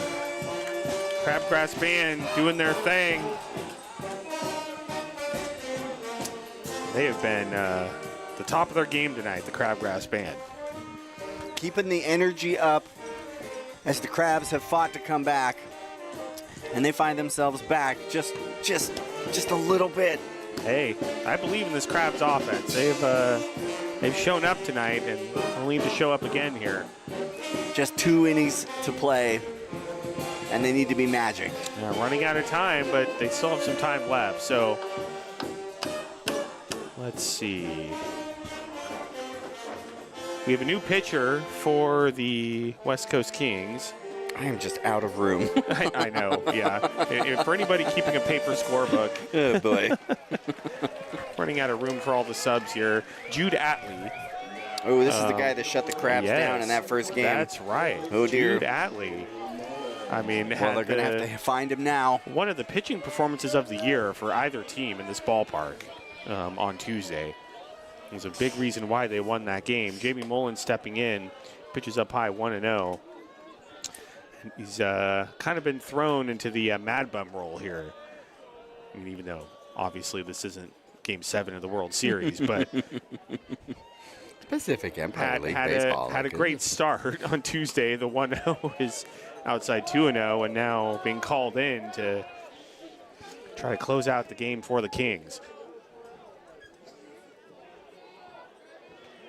So 2-0 to Jamie Mullen.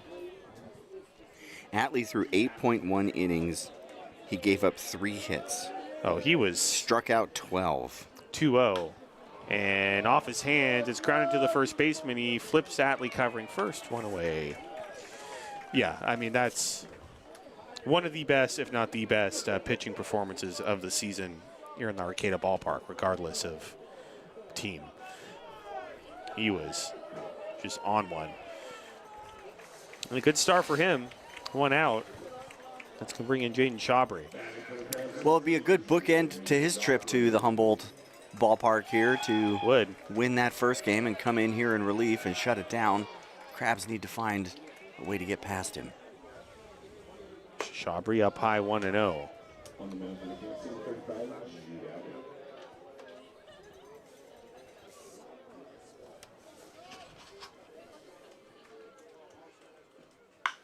And a line drive that's going to get down to left field for a base hit.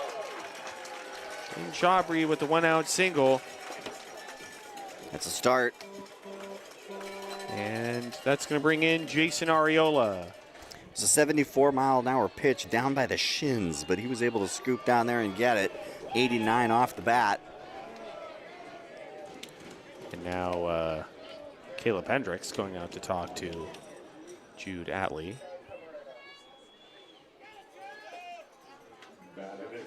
Arriola up to bat now. The Crabs catcher has just been doing all sorts of great work behind home plate. Now he's got an opportunity to make a contribution standing at the plate. Great work at the plate tonight, too. Yeah. 3 for 4. It's an RBI. Yeah, he's been doing great. And low and inside 1-0. Big part of the reason they're still in this game. Yep, 100%.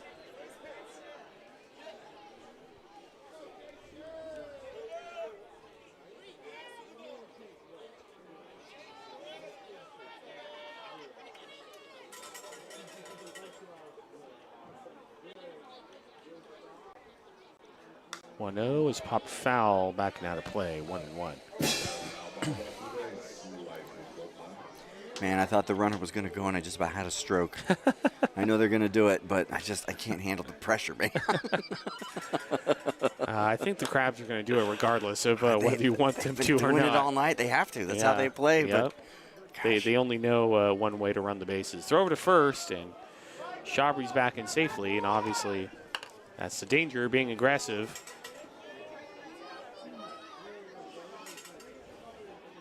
Everett Johnson was thrown out at second earlier in the game and then was thrown out by the umpire right after that. So Adam Enyart came in for him. The 1-1 is a little blooper out to center field, but it's going to fall right into the glove of Miles Clayton, the center fielder. 2-away. kind of a tough pitch to hit. Above the strike zone, 87. Hard to lift something like that out of the park. So that's going to bring in Colton Boardman.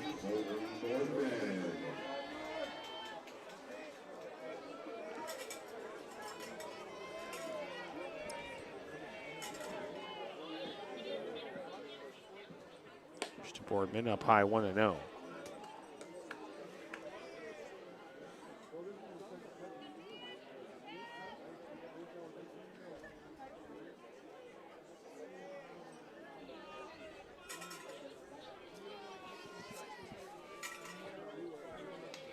Well, no, a line drive down the right field line. Right fielder racing after it. It will fall into the Kings bullpen. Boy, that would have 1-1. That would have been an event. Opportunity to tie the ball game there. 313 feet towards the 304 sign. Looked good for a second. It did.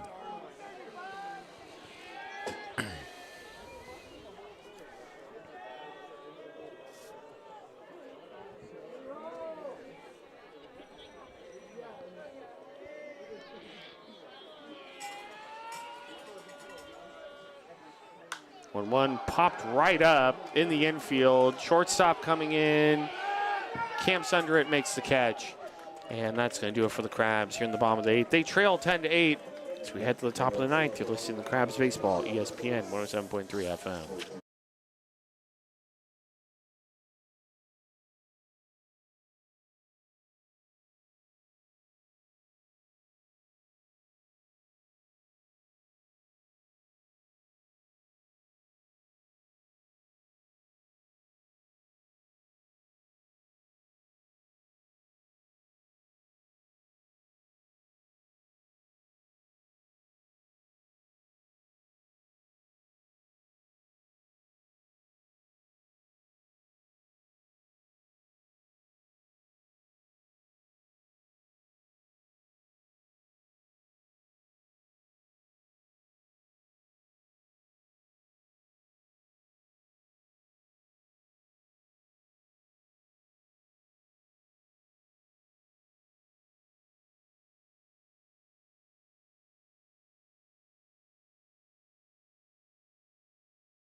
Welcome back to F and 9th here in downtown Arcata. Crabs baseball all season long, brought to you by Blue Lake Casino here on ESPN 107.3 FM and 1340 AM. Justin Dugan still out on the mound for the Crabs, and they trail 10-8 here in the top of the 9th. Due up for the Kings will be 4-5-6. EJ Cord, Wyatt Miyamoto, and Jimmy McNiven in a crazy back and forth ball game. CFA Union President Ryder Deshita is here tonight. He was talking to Tamara. He apparently lives next door. I told him that we got blueberries, and he says that she has like a field of blueberries. Tamara could start a business. Yeah, they're really good. They're amazing. Oh, yeah. And I look forward to them every day. She even brought some for me when we were in Healdsburg. Oh, that's awesome. I was a little bit shocked. Cord steps in there for a called strike 0-1. Well, she's the crab queen for a reason. She's not only the crab queen, she is at just about every Cal Poly Humboldt basketball game. She goes to quite a few CR football games. 0-1, swung on and missed 0-2. By the way, never too early to promo College of the Redwoods football. Not too long after crab season ends. We'll be starting up right here, ESPN 107.3 FM, 1340 AM. Myself and Mitchell Manji will be bringing you all the action, home and away. 0-2, just tying outside 1-2. We will be starting August 29th at San Jose City College. So if you like local football, make sure to tune in. Head coach Jason White trying to get the guys back to the state playoffs. 1-2, and dirt 2-2.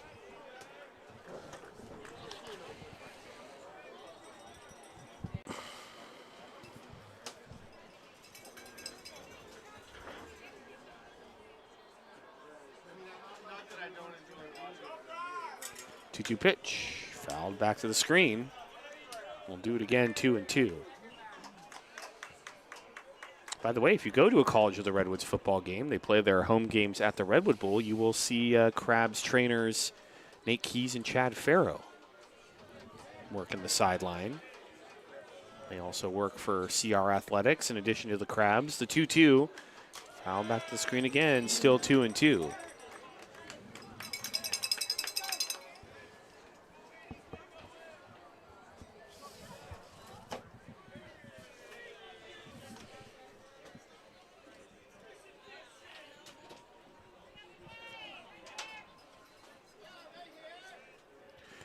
Pitch, line drive down the left field line. That's going to be a fair ball, and it's going to roll into the Crabs bullpen. And cruising into second with the leadoff double is EJ Cord. Well, it's his second hit of the night. He hit in the first, walked in the second, reached on an error in the fifth. He's been in all sorts of trouble. They have just put constant pressure on Crabs pitching tonight. Yeah, and they're not going to let up now. No. You can tell they want to end this with a punctuation mark. Yeah. I mean, they know how dangerous this Crabs offense can be. That's right. 2 runs is a little bit tight. Yeah, the Crabs are in a position to tie it last inning and just about did it. Bottom of last inning with a shot to right. Just didn't quite make it. For the Kings, you definitely want to add on Wyatt Miyamoto stepping in. And it's popped foul out of play off onto F Street. 0-1.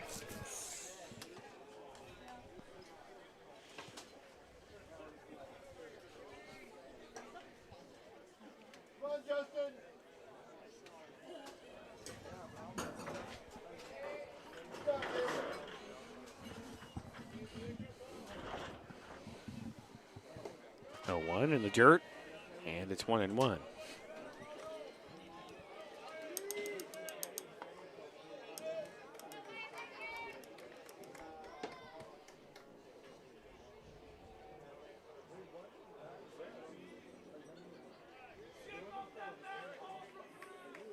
Be awake out there.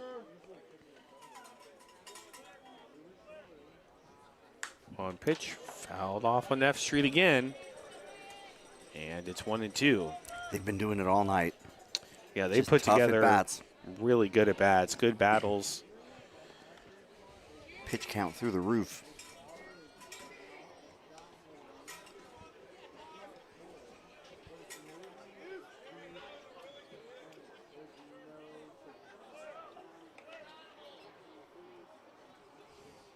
One, two, ground ball to the left side. Right to the Crab shortstop. Throw on to first, one away. Shane Shabry making the play. On the play, E.J. Cord goes to third. So runner at third with one out.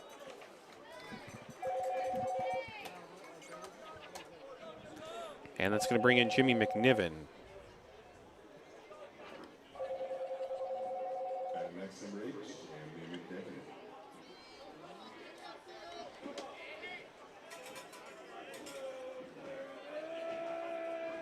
McNiven in there for a called strike 0-1.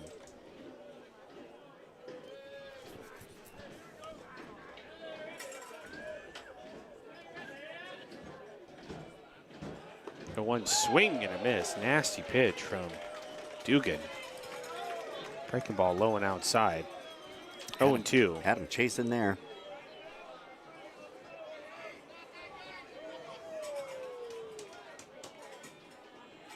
Oh, 2 pitch swung on and missed. Strike 3. 2 away. Huge strikeout Real for big Justin strikeout. Dugan. Yep. Yeah, that's a huge strikeout. The Crabs are trailing by 2, and the goal is to keep it right there. That's right. Runner at third, 2 outs. I'll bring in Caleb Hendricks. So many ways to get that runner home with 1 out. He's in a much better position now. Hendricks misses outside, 1-0. Boy, Dugan kind of sold out on that pitch. It's like maybe kind of stumbled off the mound or something. Looks to be okay. Yeah. 1-0, popped up off to the right and out of play on F Street. 1-1. Be back tomorrow, 6:30. It will be Aaron Donaldson and Brandon Dixon bringing you all the action. Brandon Dixon of the North Coast Journal and makes weekly appearances on K-Hum to talk about the Crabs. He's done a great job on his one radio appearance this season as it's in the Dirt 2-1. So Yeah, that was a fun chat. I was you guys listening will to be that. doing the full game together, so that should be great. And Brandon Dixon has so much great information. He is the entire game from start to finish, always down by the Crabs dugout. So you will get tons of great insight from him Yeah, he's dug in deep. tomorrow. 2-1, high and outside 3-1, and then Sunday 12:30 will be me and you, Aaron Donaldson, along with myself, Liam Warner, for Sunday. Hopefully calling a sweep. Fingers Hopefully. crossed. 3-1, and then for a call strike 3 and 2. And of course, both of those games tomorrow and Sunday will be against those Healdsburg Prune Packers. And I want to see the ballpark absolutely packed And for rowdy. both games and rowdy. Yeah. I want the hecklers to be on their top game. 3-2, line shot down the left field line, fair ball. That's going to bring in another run. And into second with another RBI is Caleb Hendricks, and it's 11-8. Well, that might be the punctuation point that they were looking for. That was just a loudly wrapped ball, 102 off the bat. Shot that right out towards left field. And it looks mean, like there's going to be a pitching change. The West Coast Kings have just had clutch hits all night. They Yeah. have come through and they needed to. And, yep, it's going to be a pitching change. So we will have the new Crabs pitcher on the other side and go back to the studio for a break. You're listening to Crabs Baseball, ESPN 107.3 FM.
Welcome back to downtown Arcata. The Crabs lead by a score of 11-8. And we have a new pitcher out there on the mound. This is number 34, who I believe is Spencer Jacobs coming in.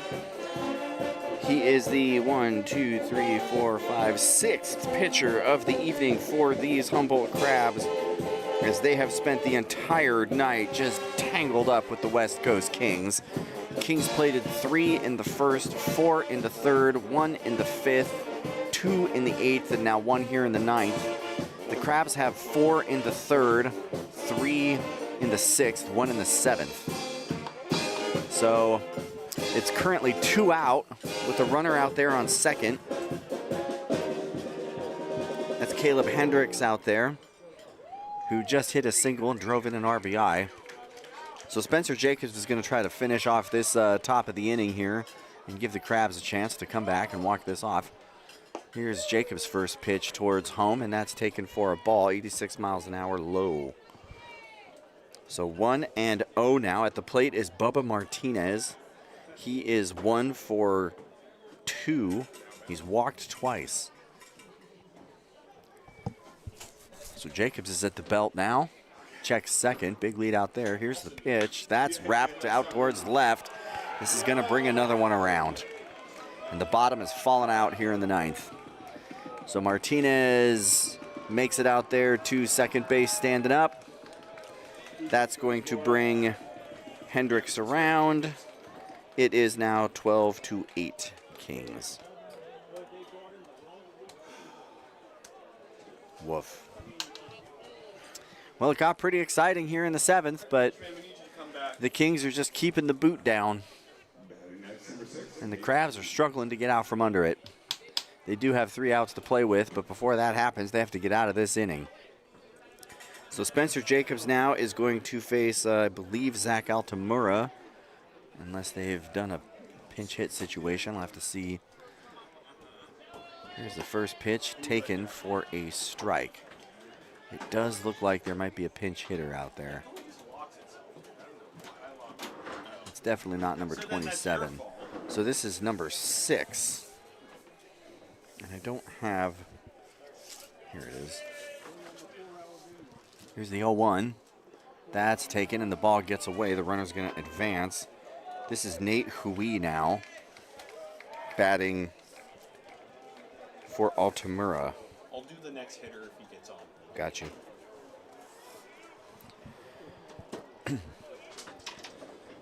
So Martinez made his way over to third on the passed ball. Altamura's got a 1-1 count. Steps in, adjusts his helmet, cycles the bat, waits on Spencer Jacobs. Here's the pitch. That's taken for a ball. 2-1.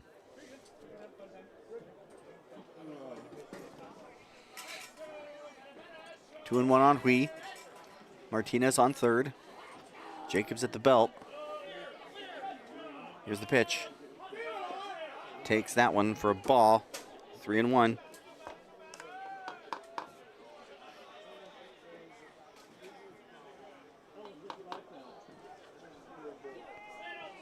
Two out, runner on third. Jacobs at the belt. Here comes the 3-1. That's taken for a strike. He wanted to walk. That was a pure strike. Up and in, 85, fastball to eyes. Right in the strike zone. A little below the eyes. So 2 out. Here comes the payoff pitch. He walks.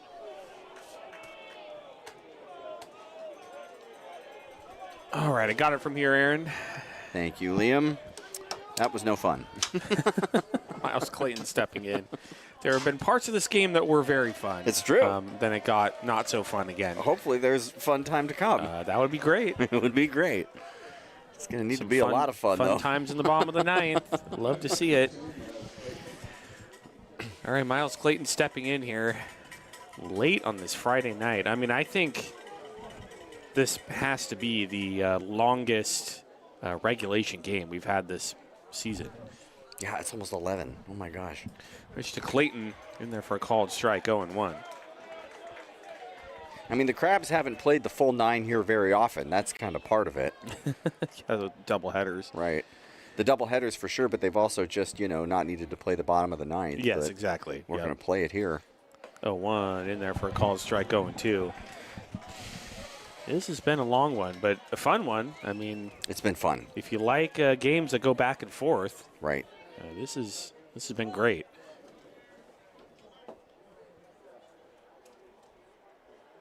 I've had long games that have been like 25-0. Those are not as fun. Fouled off to the left. True. And still 0-2.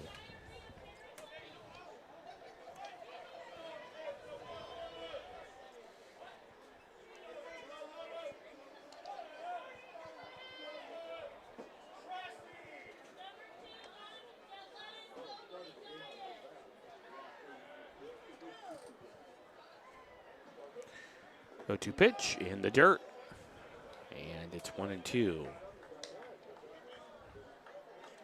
We might still be here when Benjamin lands in Mexico City. Well, he's about to take off in about 15 or 20 minutes from San Francisco.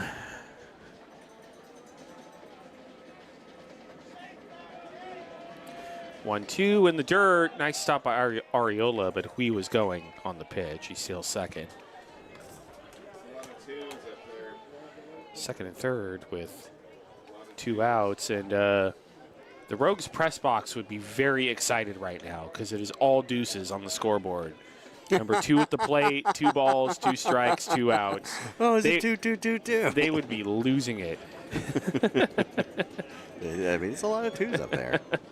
That's the thing that happens. The 2-2 is a fly ball out to center field. Center fielder ranging over, and Harrington makes the catch, and that's going to do it. Here in the top of the 9th, the Kings add on 2 more runs. 12-8, West Coast Kings as we head to the bottom of the 9th. Last chance for the Crabs. You're listening to Crabs Baseball, ESPN 107.3 FM.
Welcome back, bottom of the 9th.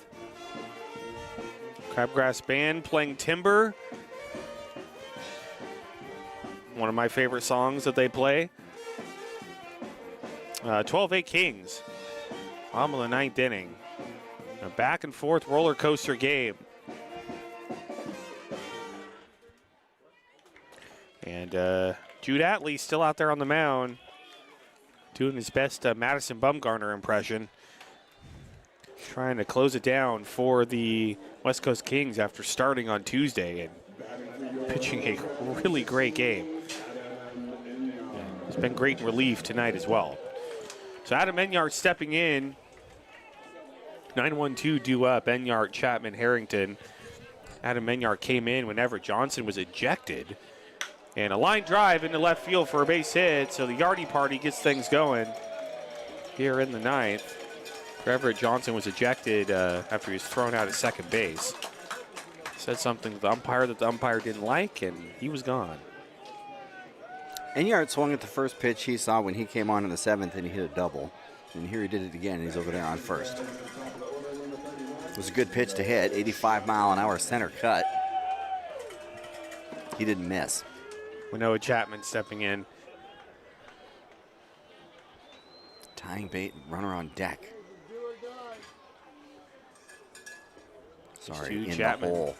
tying runner in the hole. Oh, my Dirt God. 1-0. It's late. It's almost 11. It's just... I didn't think I could make it worse, but I'm trying. Crabs baseball after dark. The 1-0. Hine inside 2-0. Jason and I like talking about the radio dramas that you can hear late at night when you turn on KZZH or I was listening to Humboldt Hot Air. They had some going on there too. Yep. Maybe we could do some of that next time. Yeah. You know, the Crabs tie it up and it goes to extra innings. We might be doing that. The Yeah. 2-0 is fouled off onto F Street. 2-1. I walked to my office. Gotta get little footsteps going somehow. I'll work on it. My Foley's not really up to snuff. I expect you to come back tomorrow with a full script. Yeah, I'll have a script. I'll have a bunch of sound effects ready to go. Brendan will be like, "What are we doing?" Yeah. Be a great way to initiate him in his first full game on the radio. Hey, you just gave me permission. Look out. Oh, yeah. 2-1 is in there for a called strike, 2-2.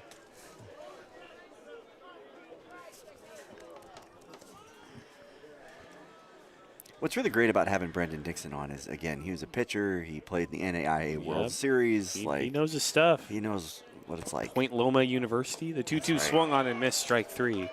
One away. He played at what is considered to be the most scenic baseball field in America. If It's you, a beautiful campus. Just go on Google Images and look up the Point Loma baseball field. Yeah. It is right on the ocean. It just looks gorgeous. For a really long time, they would host a debate tournament in February, and everybody would called go strike because going it's one. in San Diego in February. Yep, that's the place And to so be. it was like one of the most competitive tournaments in the country, and it was just because it was San Diego in February. 0-1. Swung on and missed by Harrington, 0-2. I would love to see a game. The views at on campus there are beautiful. the Point Loma baseball field, man. That just Their ballpark does. It looks right out at the big old Pacific there.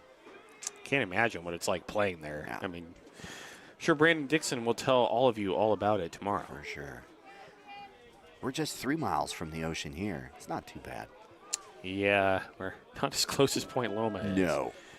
Though, 2, runner goes, it's fouled off to the right, still 0-2. But we get all the effects of being right next to the ocean. You know, the marine layer, the fog and mist. The wind. Yep. Benjamin calls it cold. Yeah, Benjamin's freezing up here. But like we mentioned earlier, it's been a great week for weather. The 0-2 is in the dirt, blocked by the catcher 1-2. I couldn't believe it yesterday. We started, it was 61 degrees, and he's sitting here with a hooded T-shirt and the heater running. Well, you can take the hooded sweatshirt. You can take the man out of Southern California, but Yeah, I mean, he's lived up here for a very long time and still has not mattered. pretty sensitive to the cold. The 1-2 called, strike 3, 2 away, and Alex Harrington is either mad at the call or himself. It was right on the corner, 2 away. And Crabs are down to their last out. Adam Enyart standing at first base, and here's Tyler Howard, who in his entire time in the Crabs uniform has come up clutch. See if he can at least keep the line moving here. Pitch to Howard, fouled off to the right, 0-1.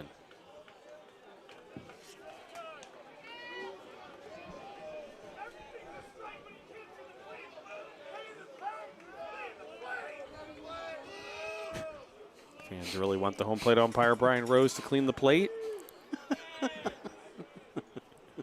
He will not oblige them. 0-1 is popped up. Yeah, boy.